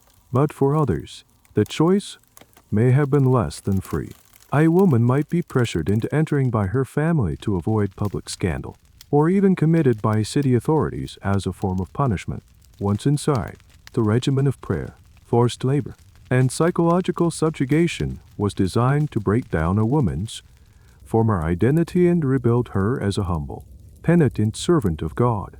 The laundries, for which these institutions later became infamous, were a key part of this. The grueling, repetitive work was seen as both economically useful for the convent and spiritually purifying for the fallen women. You lie on your bed, weighing the two versions of the story.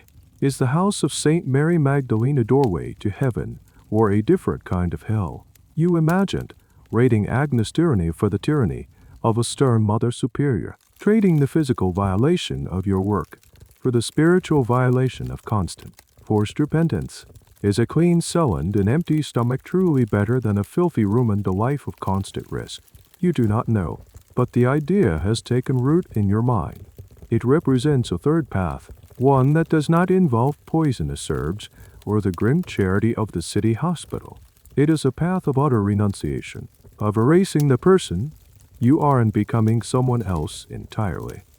It would mean giving up the last vestiges of your freedom, the few coins you earn, the fleeting moments of connection with the other girls, the very name you call yourself. The prospect is both terrifying and strangely liberating. To simply stop being you, to disappear into an institution and let its rules and rhythms carry you along, day after day, until you die. It is a kind of living death, but perhaps a peaceful one. As you drift off into a restless sleep, you see the images in your mind, the heavy, locked gate of the Magdalene house, and the open, dangerous road of your current life. For the first time, you are not sure which one is the prison. The idea of the Magdalene house lingers in the back of your mind, a somber but persistent thought, but it feels distant, a choice for a future, more desperate version of yourself. For now, you focus on the immediate. You need to get back to work. You cannot afford to be sick, to be seen as weak or unprofitable in Agnes' eyes. You push yourself out of bed, paint the smile back on your face, and descend into the nightly world of the common room. But something has changed. The ordeal has left a mark on you, a deep, abiding fear that colors every interaction. Every time a man touches you, a cold dread coils in your stomach. The work, which was once a wearying but manageable performance, now feels like a tightrope walk over a pit of fire. The fear of another pregnancy is a constant, humming anxiety beneath the surface of everything you do. This heightened sense of risk sends you searching for another kind of knowledge, another source of help, not the dark, desperate magic of the root wife, but something more practical, more grounded. You seek out a woman who deals not in ending life, but in bringing it into the world. A midwife in your world. Midwives are powerful and often controversial figures. They are the undisputed rulers of the birthing chamber, a space that was almost exclusively female. Male physicians, with their book learning from Galen and Hippocrates, rarely attended births unless there was a catastrophic complication, and even then, their knowledge was theoretical. It was the midwife who had the practical, hands-on skill, passed down through generations of women. She knew how to turn a breech baby, how to handle a knotted cord, how to massage a laboring mother's belly. But her knowledge was not limited to childbirth, because she understood the mechanics of the female body better than anyone. She was also the person women turned to for all manner of women's troubles. She knew about remedies to encourage fertility, and she also knew about things to discourage it. Her knowledge base overlapped with that of the root wife, but she was generally a more respected, if still sometimes feared, member of the community. Finding a midwife who would speak to a prostitute is not easy. Many would refuse, fearing for their reputation or their immortal soul. But Elodie, your weary guide in this dark world, knows a name, an old woman named Iveta, who lives on the edge of the weaver's quarter. She is discreet, Elodie tells you, and she believes that all women deserve care, no matter their station. But she is a pious woman. Do not go to her asking for the root wife's remedies. You go to Iveta not seeking to end a pregnancy, but to prevent one. You want to know if there are any secrets, any methods, any charms less dangerous than tansy or penurial. You time your visit for an early morning, using the excuse of going to the market. You find her small, clean house, a world away from the root wife's cluttered hovel. Iveta is old, with kind, wrinkled eyes and capable-looking hands. She listens to you patiently, without judgment, as you speak in vague, halting terms about your fears. You do not confess what you have already done. You simply present yourself as a woman in a dangerous trade, seeking to avoid a terrible consequence.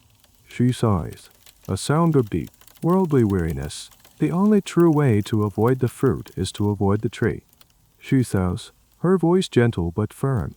It is the same advice a priest would give, the same impossible counsel. But then she leans closer, her voice dropping. God gave us our wits for a reason, she murmurs, and begins to share a different kind of knowledge. This is not the high-risk herbalism of the root wife, but a collection of lower-risk, albeit unreliable, contraceptive methods that have been a subject of historical fascination and debate for decades. She tells you about physical barriers, a sponge, soaked in vinegar or brine and inserted before coupling. The acidity, she explains, might discourage the seed. She tells you about concoctions made of honey and acacia gum, meant to create a sticky, hostile environment. She even whispers about using the cleaned and softened bladder of a goat or sheep, a primitive and likely ineffective for honor of the condom. The historical evidence for these methods is tantalizing but frustratingly vague. Ancient Egyptian papier describes similar contraceptive pastes. Roman writers mention primitive barrier methods. The question for historians is, how much of this ancient knowledge survived into the medieval period, and how widespread was it?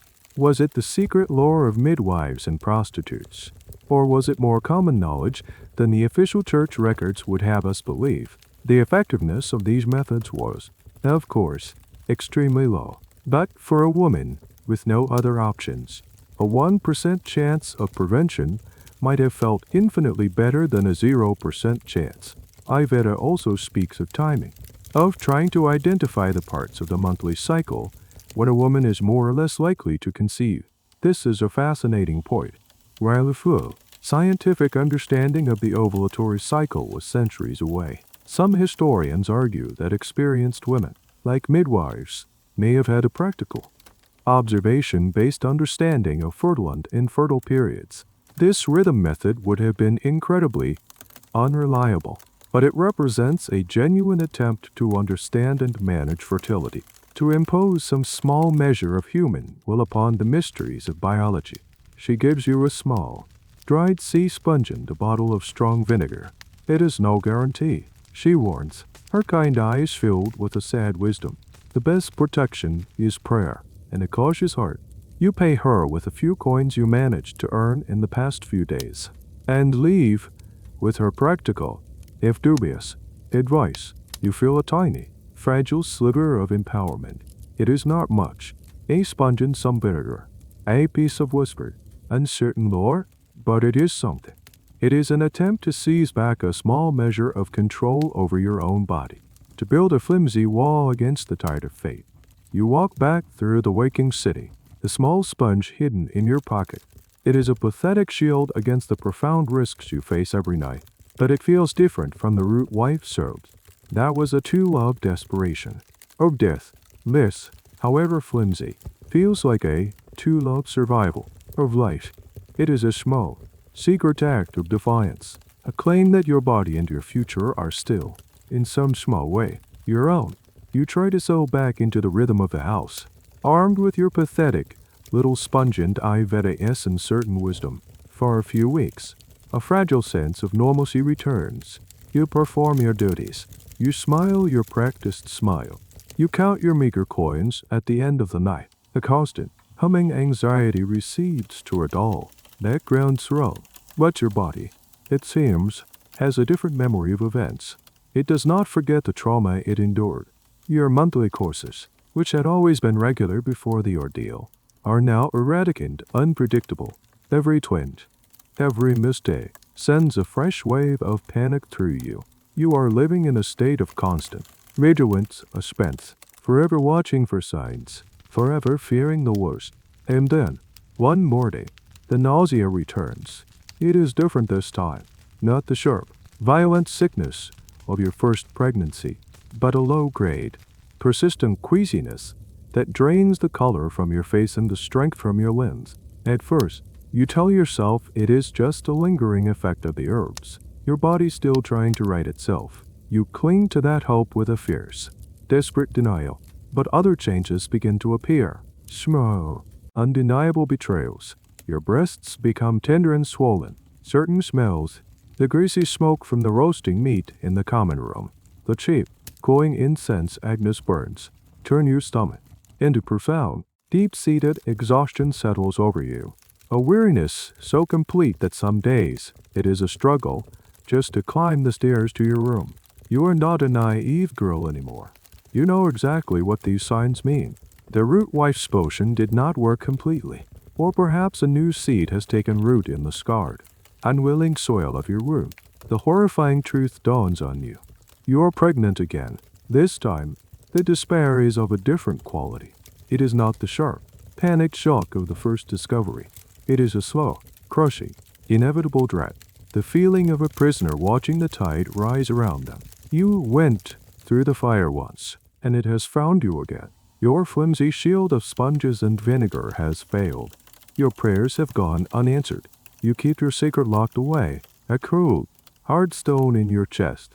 You cannot go back to the root wife. You have no more money.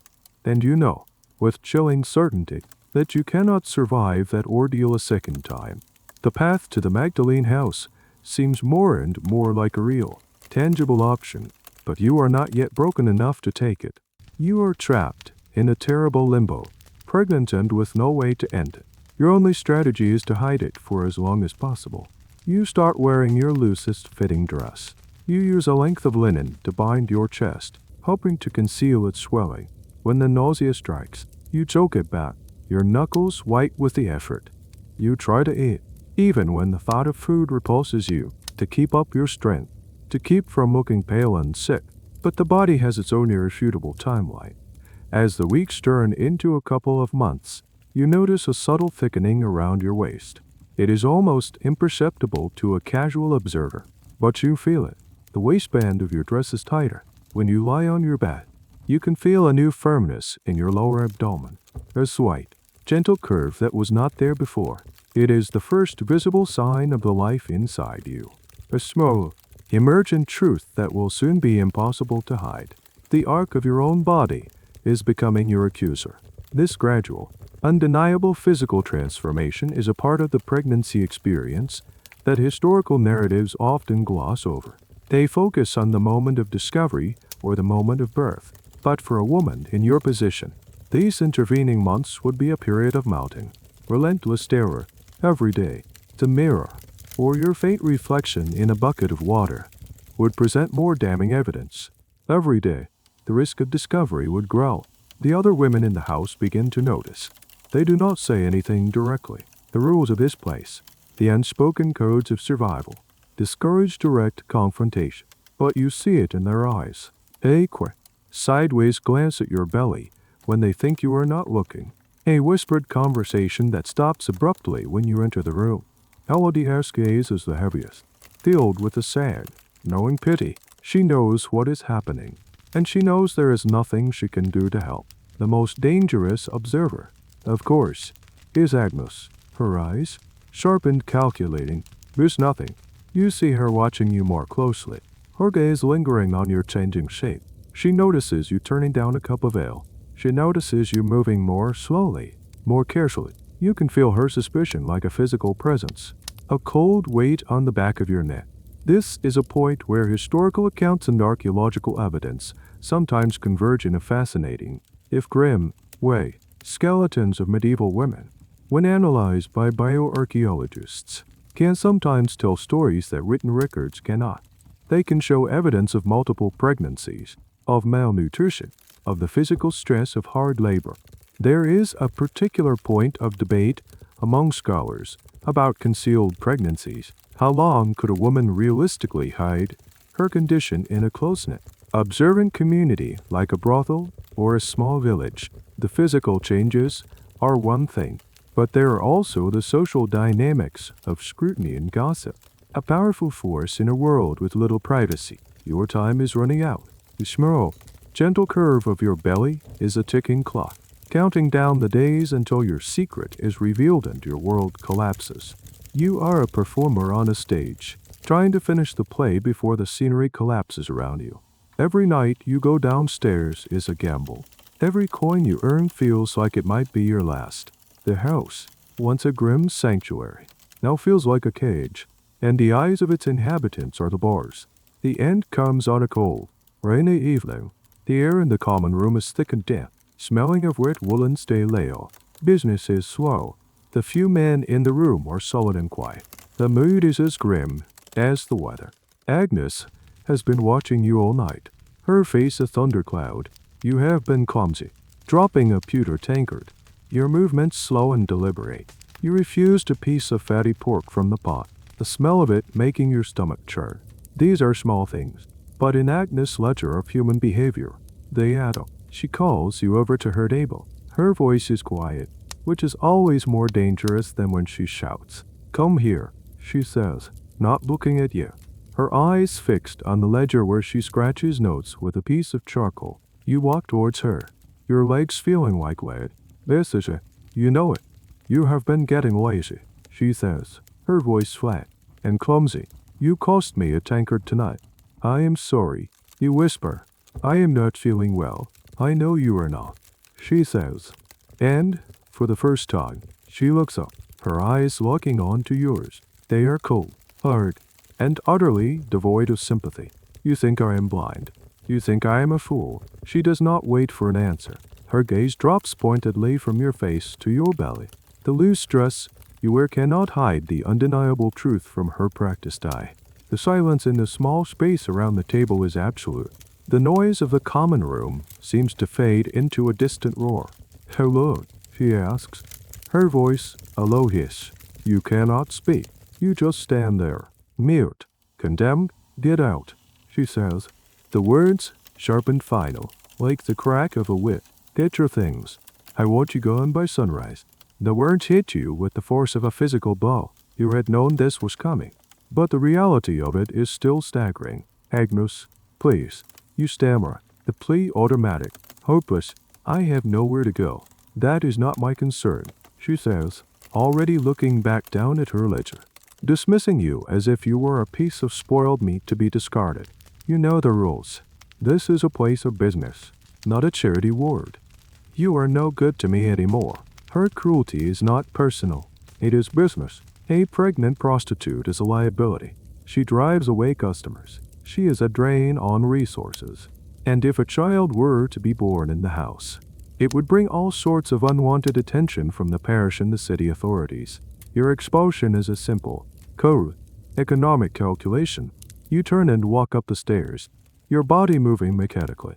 The other girls you pass avert their eyes. They do not want to be associated with you, to be tainted by your fate. They are afraid. Your disgrace is a vivid, terrifying reminder of their own precarity. Only Elodie meets your gaze, her own eyes filled with a helpless, angry sorrow. She gives a tiny, almost imperceptible shake of her head. There is nothing she can do. In your small, dark room, you gather your meager possessions. There is not much. A spare linen shirt, rough and patched, a wooden comb with 2 teeth missing. A small, carved bird your father gave you a lifetime ago, before your fall from grace. You wrap them in your thin, warm blanket. It takes you less than a minute. Your entire worldly existence fits into a small, lumpy bundle. You sit on the edge of your mattress, the bundle in your lap, and you are faced with the most terrifying choice of your life. It is the eve of your expulsion. By sunrise, you will be on the street. What do you do? Where do you go? The options whirl in your mind, a chaotic storm of fear. You could run, just leave now, in the dead of night, and flee the city. Take to the open road. But where would you go? A lone, pregnant woman on the road is a target for every predator, human or animal. You would be at the mercy of the elements, with no food, no money, and no shelter. You might make it to another town, another city, but what then? You would arrive as a destitute, pregnant stranger, an object of suspicion and scorn. The road offers a fantasy of freedom, but the reality is likely a slow, lonely death from starvation or violence. You could stay. You could accept your fate. At sunrise, you will be on the street. You could beg. You could try to find shelter in some abandoned ruin. You could throw yourself on the mercy of the parish priest, though that would likely lead to public shaming and punishment in the stocks before any charity was offered. Staying in the city means facing your shame head on, becoming one of the wretched, desperate figures you see every day, huddled in doorways, their faces masks of hunger. Or there is the third option, the one that has been lurking in the back of your mind, the house of St. Mary Magdalene, the penitent daughter's asylum, the place of last resort. It is a prison, perhaps, but a prison with walls, a roof, and a daily ration of bread. It is an end to your old life, a complete surrender, but it is also, possibly, a beginning to a new one. However grim, it represents a choice, a final, desperate act of agency in a life that has been stripped of it. This moment of decision is a crucible. Historians often talk about structure and agency, the social structures that confine people's lives, and the individual agency they exercise within those constraints. You are at the absolute nexus of this dynamic. The structures of medieval society, its religious dogma, its economic realities, its patriarchal power, have pushed you to this precipice. Now, with almost nothing left, you still have a choice to make. It is not a choice between good and bad options. It is a choice between different forms of survival, different kinds of hell. The rain lashes against the timber walls of the house. The night is dark and full of menace. You hold the small bundle of your life in your lap. The crossroad is before you. Do you flee into the unknown wilderness of the world? Do you surrender to the slow decay of the streets? Or do you knock on the door of the holy prison? By sunrise, you must decide. The decision is made not with a clear head, but with a heart full of terror. The thought of the open road, of the endless, muddy track through dark woods, is a nightmare you cannot face. The thought of begging on the city streets, of facing the scornful eyes of the people you once served, is a humiliation that feels worse than death. The Magdalene house, with its high walls and its promise of bread and shelter, seems like the least terrifying of the three terrible options. But you cannot go there. Not yet. Some small, stubborn part of you refuses to walk willingly into that cage. So you choose a fourth path, a desperate combination of the others. You will flee, but not far. You will become a ghost in your own city. You do not wait for sunrise.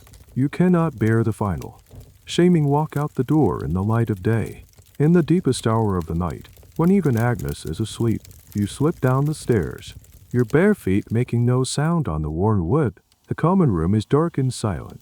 The fire in the hearth a bed of glowing reed embers. The air is stale with the ghosts of the night's business. You unlift the heavy door, the sound deafening in the silence, and slip out into the rain-soaked alley. The cold hits you instantly. A shocking wetlet. The rain is a miserable, persistent drizzle that soaks through your thin cloak in seconds. The mud in the alley sucks at your warm leather shoes. You have never felt so alone. The city at night is a different world. The familiar streets are transformed into a maze of menacing shadows and strange, unnerving sounds. The distant bark of a dog, the scuttling of a rat in the refuse heap, the moan of the wind through the narrow gaps between buildings. You are a target. You know this. The city watch patrols the main thoroughfares, and their version of justice for a lone woman out after curfew is often swift and brutal. Then there are the other, unofficial dangers. Bands of drunken men, thieves, beggars desperate enough to kill for the small bundle you carry. You pull your hood down, trying to make yourself as small and insignificant as possible, and stick to the darkest, narrowest back lanes. Every flicker of a lantern in a window makes you jump. Every footstep you hear behind you sends a jolt of pure adrenaline through your body. This is the reality of being a woman without protection, without a place. In the medieval world, your body is not your own. It is a commodity in the brothel, a vessel of sin to the church, and a potential object of violence on the street. This experience of fear and vulnerability is something that official historical records rarely capture. The documents that survive, tax rolls, guild records, legal statutes, or the architecture of society. They do not tell you what it felt like to be alive, to be scared, to be cold and hungry and pregnant, and alone in the dark. To reconstruct this, historians have to turn to more oblique sources: poetry, religious tales of saints' lives, court testimonies about assaults. They piece together a mosaic of evidence to try and understand the emotional landscape of the past. Your terrified flight through the sleeping city is a journey through that landscape. You have no destination. You are simply moving, trying to put as much distance as possible between yourself and the brothel, the only home you have known for years. You find yourself in a part of the city you do not know well, near the river. The air here smells of damp earth, fish, and rot. You huddle in the deep doorway of a warehouse, shivering, trying to escape the relentless rain. The rough stone wall presses against your back, cold even through your wet cloak. You press a hand to your belly, a gesture that is becoming unconscious, protective. You are not just saving yourself now. You are trying to save the life inside you, the life that has cost you everything. The irony is so bitter it tastes like bile in your throat. This tiny, unwanted being has become the sole focus of your existence. As you sit there, shivering in the dark, a fascinating but little-known historical fact comes to mind. In some medieval cities, there was a legal concept known as the freedom of the city. If a serf could escape their manor and live within the city walls for a year and a day without being caught, they were legally declared free. Stead Luft möchte frei. The German saying went, city air makes you free. It was a powerful symbol of the city as a place of opportunity and escape from feudal bondage.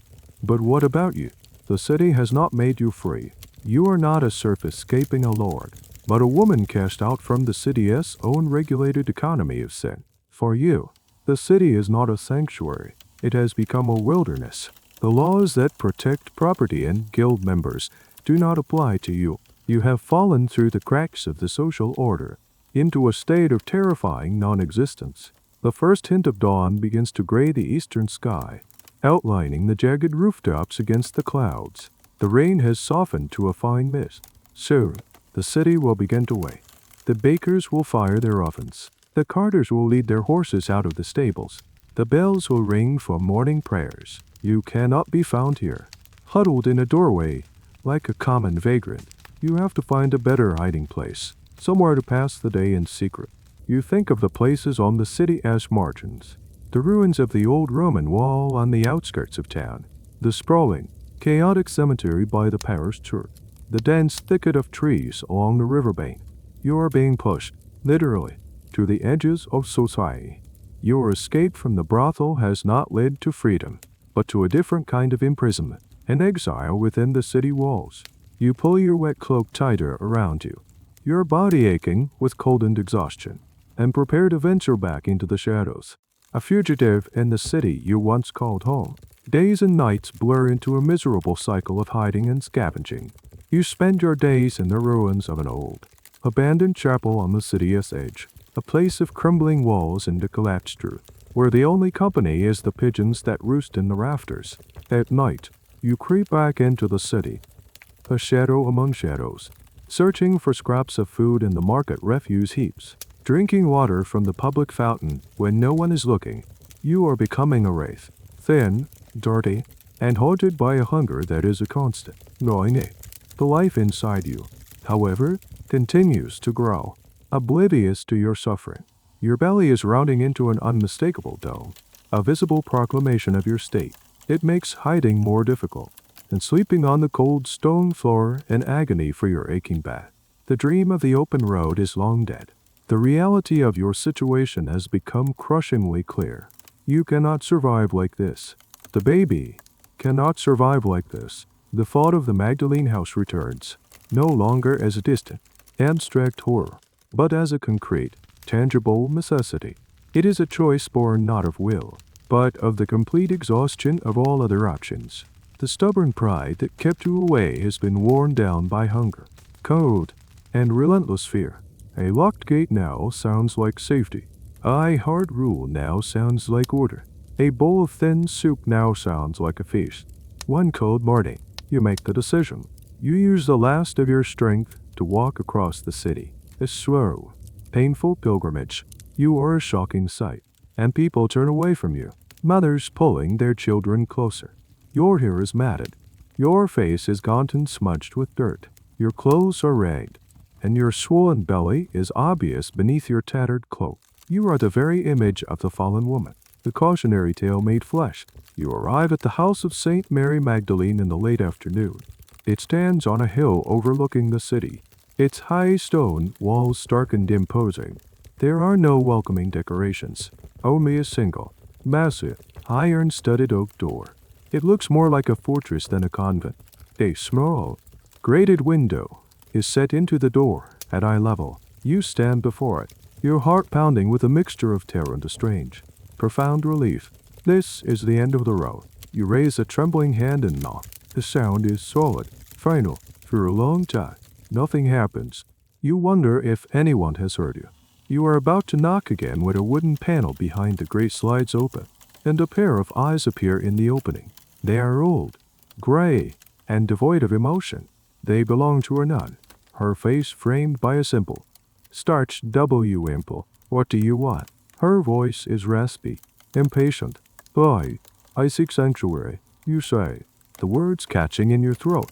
I am a penitent. The nun's eyes sweep over you, as so, dismissive appraisal from your matted hair to your swollen belly. There is no pity in her gaze, only a weary resignation.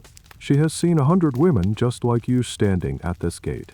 Another one, she mutters to herself, just loud enough for you to hear.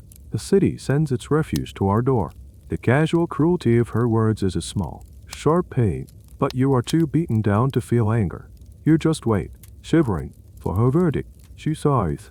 The rules of this house are absolute. You will surrender all worldly possessions. You will renounce your name and be given a new one. You will labor for the glory of God and salvation of your soul.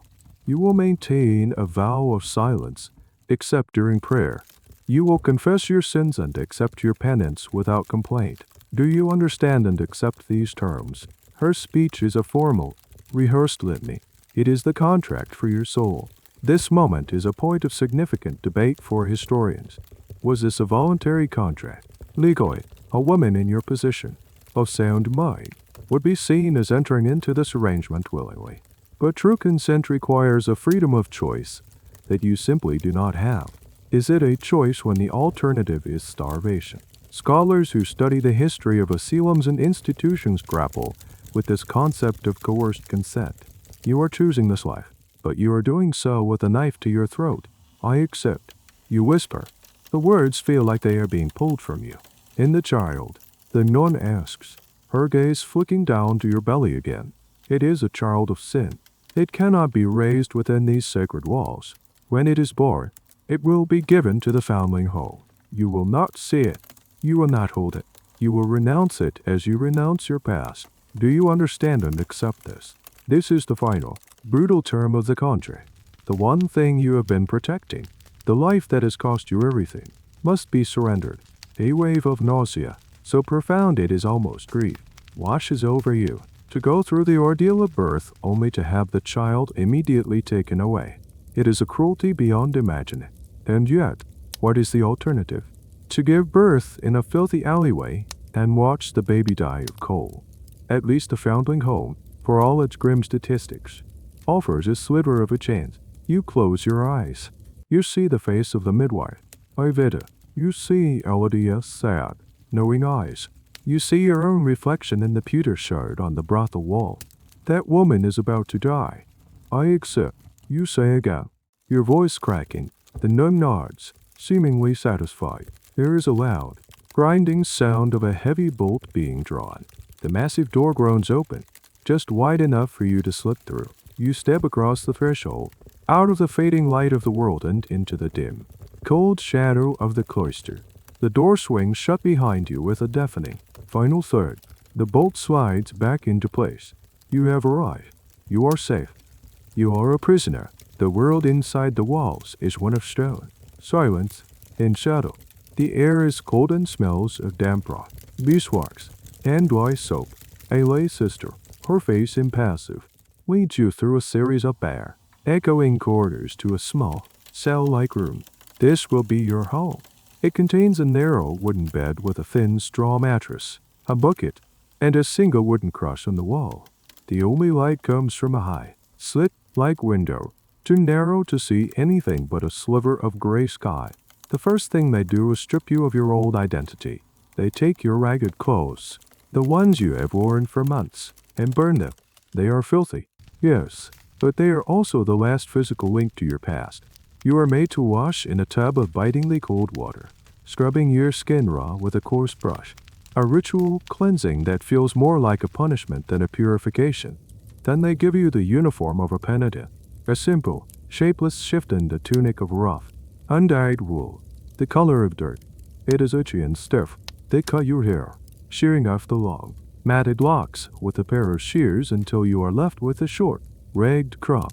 This is a common practice in institutions of this kind, a symbolic removal of vanity and a physical sign of your new, humbled status.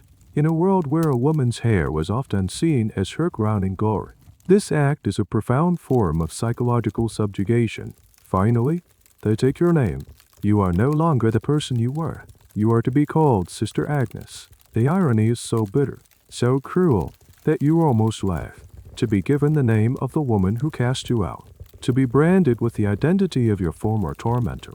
It feels like a deliberate, calculated act of humiliation, or perhaps, in the convent's strange logic, it is a reminder of the world of sin you have left behind. Life in the house of St. Mary Magdalene is a rigid, unvarying routine, marked by the tolling of bells. You wake before dawn, the bell calling you to the chapel for the first prayers of the day. The chapel is freezing. The stone floor, reaching the warmth from your knees as you kneel. You do not understand the Latin chants, but you mimic the movements of the other women. Your head bowed. After prayers comes the work. The main industry of this house, its primary source of income, is laundry. You are assigned to the wash house, a vast, steamy, hellish room filled with enormous wooden tubs. Your days are spent plunging your hands into scalding, lye-filled water, scrubbing the fine linens of the city as wealthy families, the altar cloths from the cathedral, the bed sheets of people who live in a world you can no longer imagine. The work is back-breaking, your hands quickly becoming red, then chapped. The steam fills your lungs, and the unending, repetitive motion of scrubbing and wringing makes your back, already strained by pregnancy, scream with pain. This kind of labor was central to the ideology of the Magdalene Asylums. It was seen as penance, a way to purify the soul through the mortification of the flesh. The harder the work, the more redemptive it was considered. It was also, of course, highly profitable. These institutions were, in essence, commercial laundries that ran on the free, forced labor of their inmates. This economic aspect is a crucial point for historians. It complicates the narrative of pure, selfless charity. The asylums were not just saving souls. They were running a business. The debate continues among scholars. Was this exploitation, pure and simple? Or was there a genuine belief that this labor discipline was a necessary part of the inmate's spiritual and moral rehabilitation? The truth is likely a complex and uncomfortable mixture of both. Meals are simple and meager. A chunk of coarse, dark bread, a bowl of thin vegetable gruel, and water. You eat in silence and alone. They are refectory, while one of the nuns reads aloud from the lives of the saints, tales of martyrdom and extreme piety that seem designed to emphasize your own sinfulness. Silence is the rule of the house. You are not permitted to speak to the other penitents. This is meant to prevent the fostering of old habits and to encourage internal contemplation. But its real effect is to create a profound and crushing sense of isolation. You are surrounded by dozens of other women, all with stories as tragic as your own. But you can never connect with them, never share a word of comfort, or a glance of solidarity. You are alone. Together, the other penitents are a silent, spectral army of broken women. Some are old, their faces etched with a lifetime of hardship. Some are young, barely girls, their eyes wide with a terrified, bovine incompression errand. You see their swollen bellies, their limping gaits, the scars on their arms. Each one is a story of poverty, violence, and desperation. You are just one among many. You try to pray, to find some solace in the endless rituals. You try to believe that this suffering has a purpose, that you are washing your soul clean along with the dirty linen. But mostly, you just feel numb. The relentless routine, the physical exhaustion, the enforced silence. It all works to dull your mind, to erase your personality, to turn you into a docile, unthinking cog in the convent's machine. You are no longer a person. You are Sister Agnes, a penitent. You are a pair of hands for the laundry, a kneeling body in the chapel, a vessel for a child who will be taken from you. You have found your sanctuary. It is a clean, orderly, and soul-crushingly empty hell. But what if the story went another way? Let us pause our narrative for a moment, rewind the tape of fate, and consider a different path. History is not a single, straight line. It is a messy tangle of possibilities, of choices made and not made, of lucky breaks and tragic accidents. The past you are experiencing is just one of many potential pasts. Let us go back to that grim, rainy night in the brothel, the night Agnes cast you out. You are standing in your room, your meager possessions in a bundle, the weight of your doom settling upon you. In our previous telling, you slipped out into the night, alone and terrified. But what if you were not alone? Let us imagine a man, not the student, not the soldier, but the merchant, the one from out of town, with the sad eyes and the scent of clothes. Let us call him Thomas. He was a regular, but not in the usual way. He paid his coin not for your body, but for your time. He would sit with you for an hour, drinking watered wine and talking. He spoke of his wife, who had died a year prior, leaving him with a silence in his house that he said was louder than a scream. He spoke of the loneliness of the road, of the endless nights in unfamiliar inns. He was not seeking a lover. He was seeking a ghost, a warm body to fill a cold space, a listening ear to absorb his grief. You became a professional comforter, a paid friend. On that fateful night, he is there. He is about to leave when he sees Agnes confront you. He is standing in the shadows of the doorway, putting on his cloak, and he hears her say, "Get out." He sees the look on your face, the utter desolation. He sees the other girls turn away. And he, a stranger, a client, does the one thing no one else will do. He steps forward. "Wait," he says, his voice quiet but firm. It cuts through the tense silence of the room. Agnes turns, surprised. A client interfering in house business is unheard of. "This is no concern of yours, Master Thomas," she says, her voice tight with annoyance. "Perhaps not," he says, walking towards you. He looks at you, then at Agnes. He is a man of some means, a member of the merchant class. His clothes are well made. He carries himself with an air of quiet authority. In the social hierarchy of this room, he outranks Agnes. He knows it, and she knows it. The girl is unwell. It is a bad night to turn anyone out into the rain. He reaches into his purse and pulls out a handful of silver coins. Not the coppers of your usual trade, but real silver. It is a small fortune, more than you would earn in half a year. He places them on the table in front of Agnes. "This should cover any inconvenience she has caused you," he says, "and it will pay for her contract. She is leaving with me." The room is stunned into silence. Agnes stares at the coins, her mind working quickly. The money is far more than you are worth to her now. It solves her problem neatly and profitably. The other girls stare, their mouths agape. Such a thing has never happened. It is the stuff of fantasy, of the foolish stories they tell each other in the dead of night.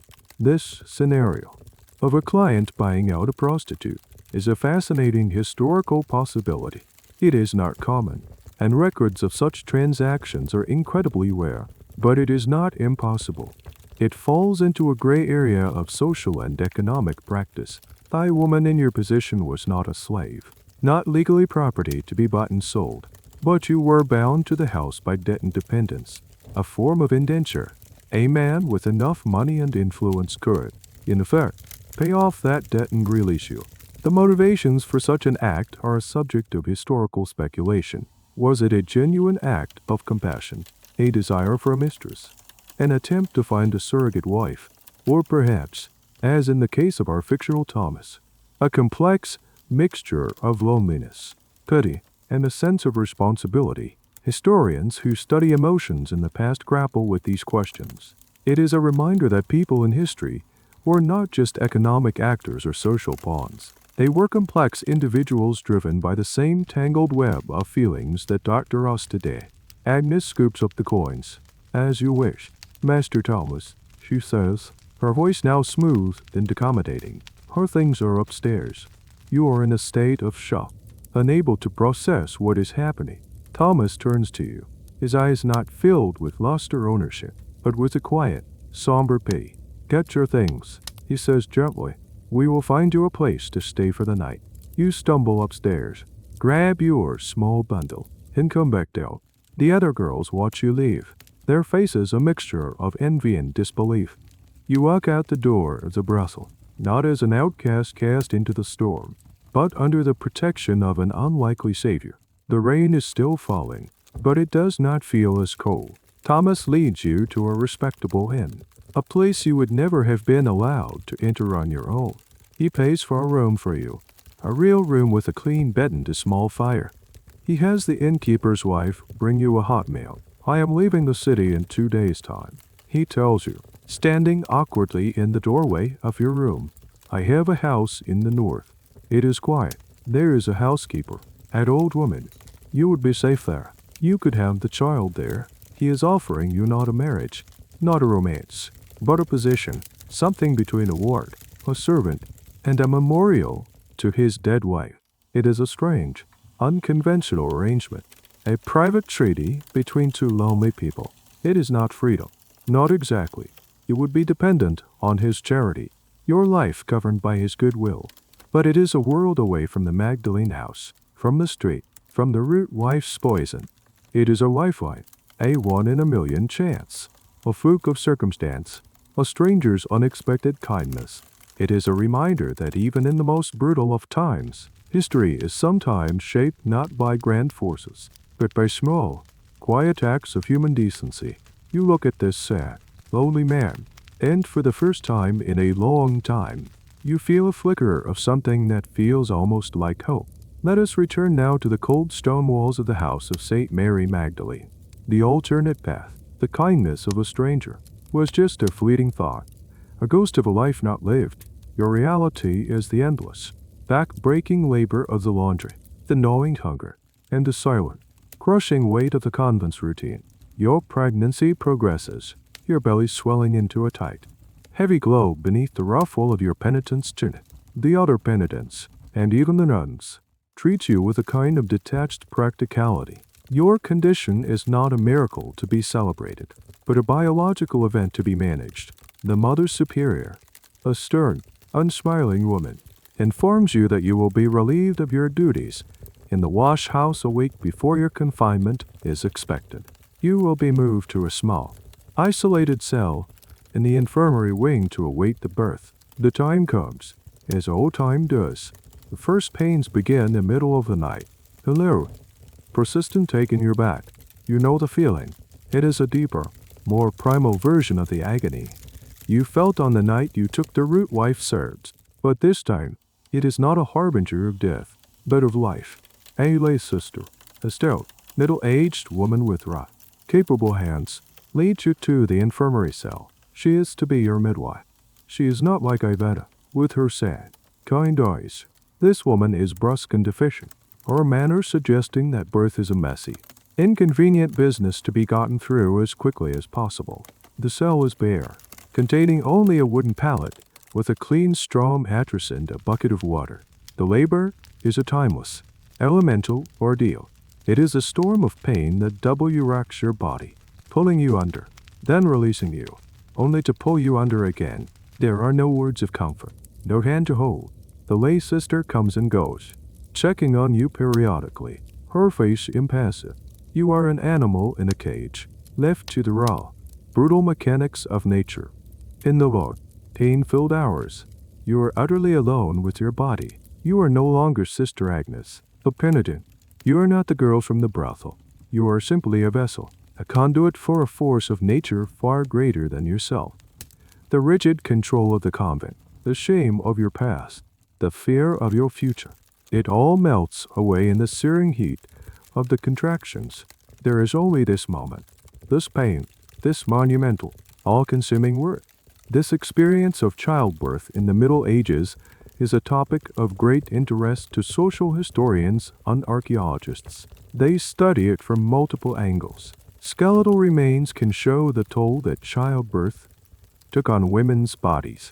Pelvic fractures, for instance, medical texts, though written by men who were rarely present at births, offer a theoretical, often flawed, perspective, but the most valuable and rarest sources are the personal accounts, the letters and diaries where women describe their experiences. These reveal that childbirth was seen as a moment of supreme danger, a battle that a woman might not survive.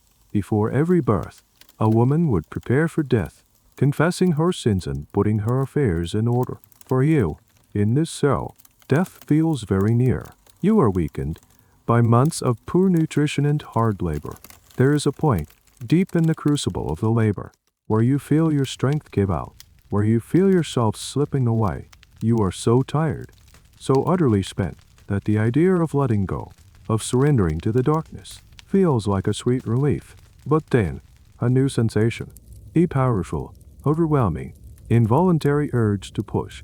Your body takes over, its ancient wisdom asserting itself. The lay sister is there now, her voice sharp, giving commands. Bear down, girl, now, push, with a final, desperate surge of strength. A scream that is torn from the very depths of your soul. The baby is born. There is a moment of stunned silence, broken only by your own ragged gasps for breath. And then, the sound, a thin, wavering, miraculous cry. The lay sister works quickly, cutting the cord, wiping the baby clean with a piece of linen. It is a girl, she says, her voice flat, as if announcing the weather. She holds the baby up for a moment before wrapping it in a blanket. And in that moment, you see her, your daughter. She is small, red-faced, and wrinkled, her tiny mouth open in a cry of outrage at this cold, bright world. And she is the most beautiful thing you have ever seen. For a single, stolen second, a feeling so powerful it eclipses the pain and the exhaustion floods through you. It is a fierce, primal, unconditional love. This is your child, your flesh, the result of all your suffering. This moment, the first bond between a mother and a child, is universal, timeless, but the context of your situation makes it exquisitely painful. You know what is coming. The nun at the gate made the terms brutally clear. The lay sister wraps the baby snugly and turns to leave. Wait, you whisper, your voice a rock out. Please, let me hold her. Just for a moment. The sister hesitates. It is against the rules. The child of sin must be removed immediately to prevent the formation of an unholy attachment. But perhaps she sees the desperation in your eyes. Perhaps, beneath her brusque exterior, there is a flicker of female solidarity, a memory of her own children, or a simple, human play. She walks over and places the small, warm bundle in your arms. The baby feels impossibly light, impossibly fragile. She has stopped crying and is staring up at you with wide, dark eyes that seem to hold all the mysteries of the universe. You touch her tiny, perfect hand, and her fingers curl instinctively around your own. In that touch, your entire world contracts to this single point. There is no brothel, No convent, no sin, no salvation. There is only you and your daughter. It is a moment of pure, unadulterated grace. It is everything, and you know it has to end. The moment is shattered by the sound of the cell door opening. The Mother Superior stands in the doorway, her face a mask of stern disapproval. Behind her is another nun, holding an empty wicker basket. They have come for the child. The lay sister who attended the birth steps back, her face impassive once more, her brief moment of compassion erased. The Mother Superior's presence commands absolute obedience. It is time, Sister Agnes, she says, her voice cold and final. There is no room for argument, no possibility of appeal. The name feels like a swap, a reminder of who you are now, of the roles you agreed to. You clutch the baby tighter, a purely instinctual, protective gesture. You look down at your daughter's face, trying to memorize every detail, the curve of her cheek, the tiny whirls of dark hair on her head, the way her little chest rises and falls with each breath. You are trying to burn this image into your soul, to have something to hold on to in the empty years to come. Do not make this difficult, the Mother Superior says, her voice laced with a sharp edge of impatience. You made a vow. You renounce this child for the salvation of your soul. Her words are a cruel twisting of the knife. Salvation. What does that word even mean now? You betrayed your eternal soul 1,000 times over for one more minute with this child. But you know that resistance is futile. To fight them would be to risk a beating, to be thrown into a punishment cell. It would accomplish nothing. You have no power here. Your tears begin to fall, hard and silent, splashing onto the baby's blanket. You press your lips to her forehead. A soft, desperate kiss. I am sorry, you whisper. A message she will never understand. A confession to a crime she will never know. You are sorry for bringing her into this world. Sorry for abandoning her. Sorry for not being strong enough or good enough to keep her. With trembling hands, you place the baby into the wicker basket the second nun is holding out. You force yourself to let go, and the feeling of emptiness in your arms is a physical pain, a tearing sensation worse than the labor itself. The nun places a blanket over the top of the basket, and your daughter disappears from view. They turn and leave, the Mother Superior casting one last, warning glance at you. The door closes, and you are alone again in the silent, empty cell. The child will be taken, under the cover of darkness, to the city's foundling hospital. It is the same institution you once contemplated from the misery of the streets, the one with the grim reputation and the staggering mortality rates. She will be left on the doorstep or in the foundling wheel, another anonymous soul entrusted to the cold charity of strangers. This practice of separating fallen mothers from their children was a standard feature of Magdalena asylums and similar institutions for centuries. The logic, from the perspective of the religious authorities, was twofold.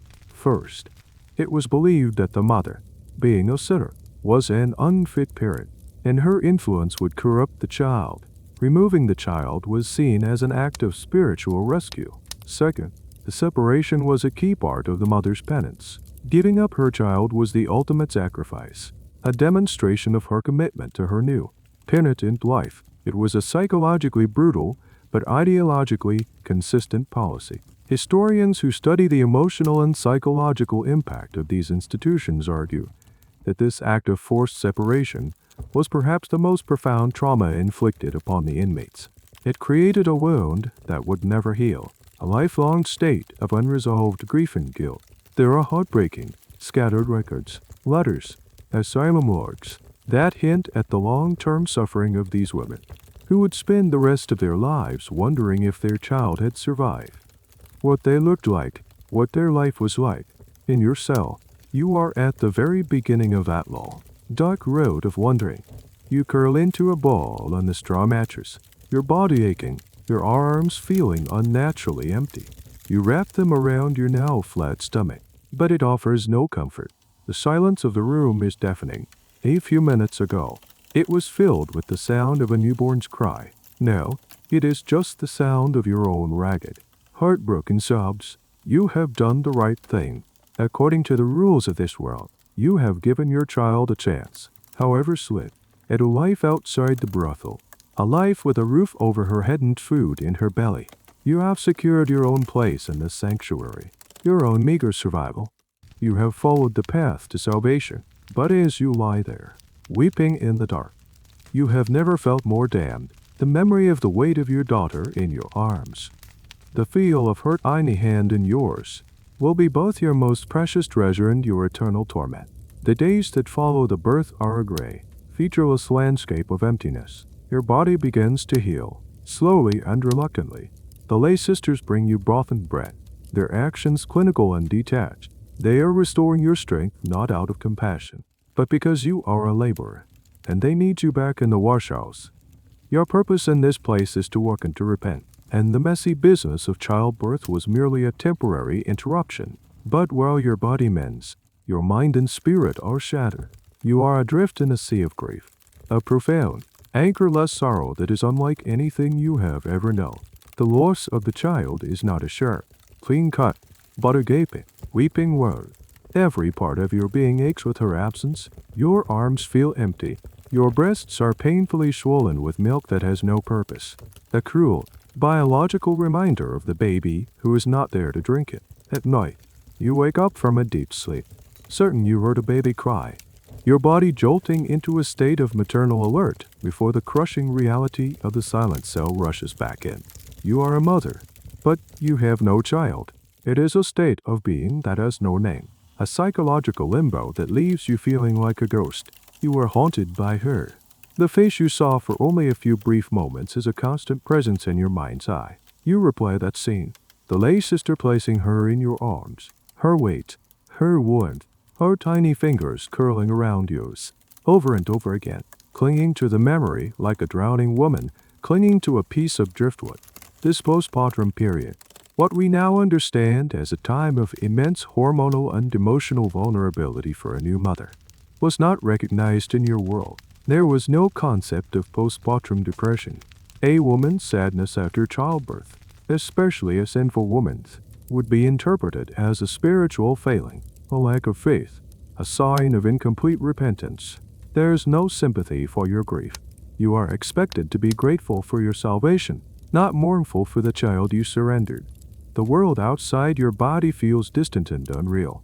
You move through the motions of a convent's routine, prayers, meals, the brief, shuffling walks in the cloister garden, but you are not really there. You feel utterly disconnected from your own life. You have lost your name, your past, your child. Who are you now?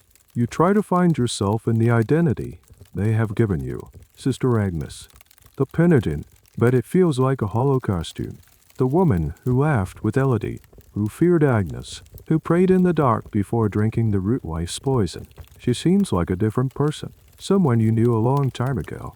This profound sense of depersonalization and identity loss is a common theme in the accounts of people who have spent time in total institutions, whether they be prisons, asylums, or strict monastic orders. Stripping away of personal identity is a deliberate and powerful tool of control. It makes individuals more docile, more compliant, more easily absorbed into the collective. Historians and sociologists who study these institutions are fascinated by the ways inmates resist this process. The small, secret ways they hold onto a sense of self. Your resistance is entirely internal. It is the act of remembering. You cling to the memories of your past, not just the good, but the bad as well. You remember the smell of the brothel's common room, the scratch of your old burlap mattress, the taste of the watered-down nail. You remember Elodia's cynical smile. These memories, as grim as they are proof that you existed before this place. They are your history, your story, and most importantly, you cling to the memory of your daughter. Your grief, as painful as it is, becomes a secret act of rebellion.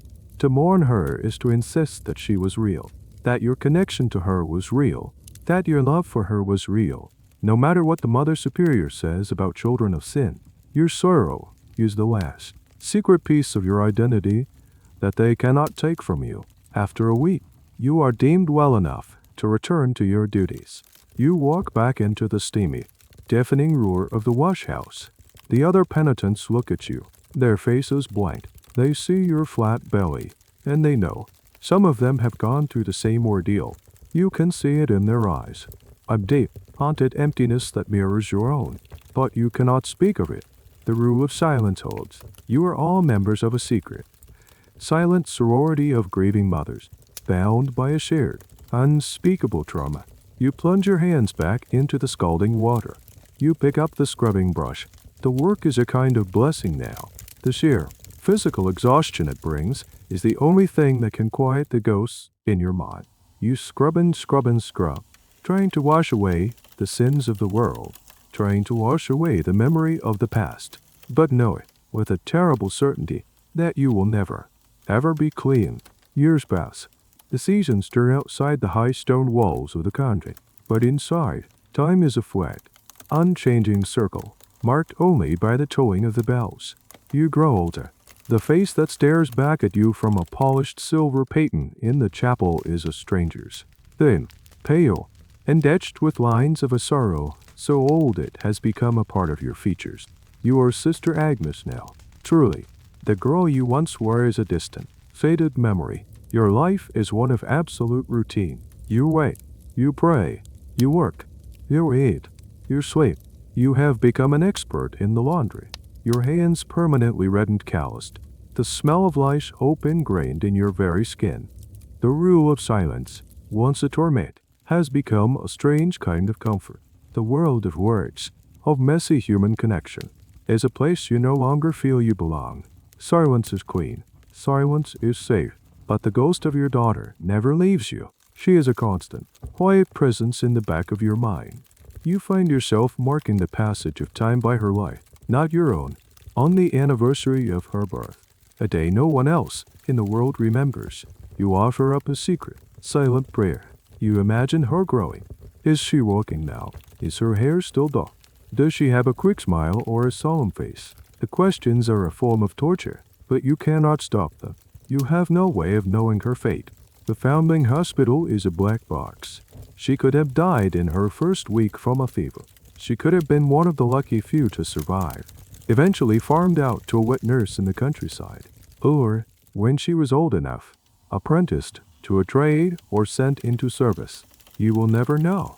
This state of perpetual, agonizing uncertainty is your life's penance, far more effective than any number of prayers or hours of hard labor. This brings us to one of the most poignant, undebated aspects of the history of fallen women and their children. What happened to them? Did mothers ever try to find their children? Did children ever learn the truth of their origins? The records are heartbreakingly sparse. Illegitimacy carried a heavy, lifelong stigma. Each child from a foundling home, even if they survived, would carry this taint with them forever. They were often marked by their institutional upbringing, their rough clothes, their lack of a family name.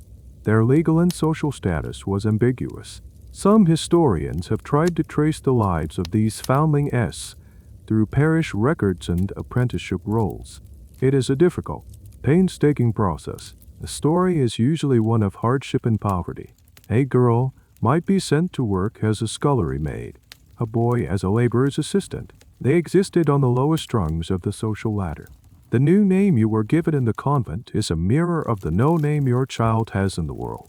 You have both been stripped of your lineage, your connection to a family. Who cares? You are both, in your own ways, ghosts, bearing the old, invisible brand of your shared history of shame. One day, an old nun dies, as is the custom. Some of the penitents, the ones considered most devout and trustworthy, are tasked with sorting through her meager possessions. By some strange fluke, you are chosen. In her small, bare cell, you find a small wooden box. Inside is a bundle of yellowed letters. They are from her sister. In the outside world, it is a shocking, illicit treasure in this place where all ties to the past are meant to be severed.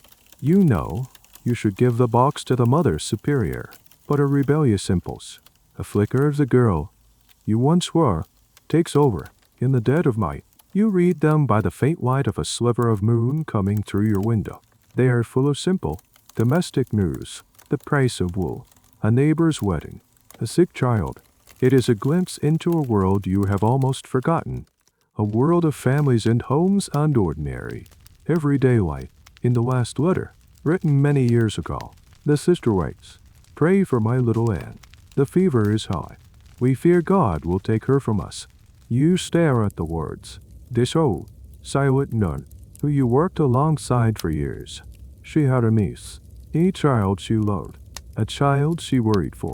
And you realize, with a sudden, shocking clarity, that every woman in this place, none impenitent alike, has a story, a history, a hidden world of love and loss.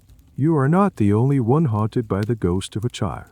This realization does not lessen your own grief, but it changes its quality. It connects you to the silent women around you. Your sorrow is not just your own. It is a part of a vast, unspoken tapestry of female suffering. This is the secret history of the convent, the emotional truth hidden behind the stone walls and the vows of silence. You burn the letters before dawn, destroying the evidence of your transgression. But the knowledge remains. You have a new name, a new life, but the old brand of being a mother, of having loved and lost, is still there, invisible but indelible. It is not just a mark of your sin or your shame. You begin to understand that it is also the mark of your humanity. It is the one thing they have never been able to take from you. You go to morning prayers, and for the first time in years, when you look at the faces of the other silent women kneeling in the cold, you do not just see penitents. You see people. The final chapter of your story does not have a grand, dramatic ending. History, for most people, is not about heroic last stands or momentous turning points. It is about endurance. It is about the slow, quiet passage of years, and the small, internal shifts that allow a person to keep going. You live out the rest of your days within the walls of the house of St. Mary Magdalene. The world outside changes in ways you can only guess at. Perhaps a new king sits on the throne. Perhaps a war has been won or lost. Perhaps the city has grown, its walls pushing further into the surrounding fields.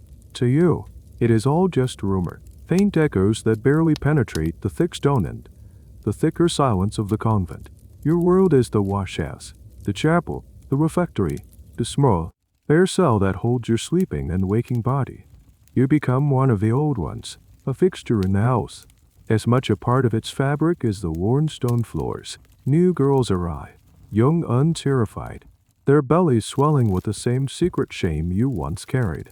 They are given new names, their hair is shorn, and they are put to work in the laundry. You see your own story reflected in their frightened eyes. But you are different now. The sharp, agonizing grief for your lost daughter has softened over the decades. Like a stone worn smooth by a relentless river, it has not disappeared. It is the very bedrock of your soul. But it is no longer a source of constant, active pain. It is just there, a quiet, abiding sorrow that is as much a part of you as the rhythm of your own breathing.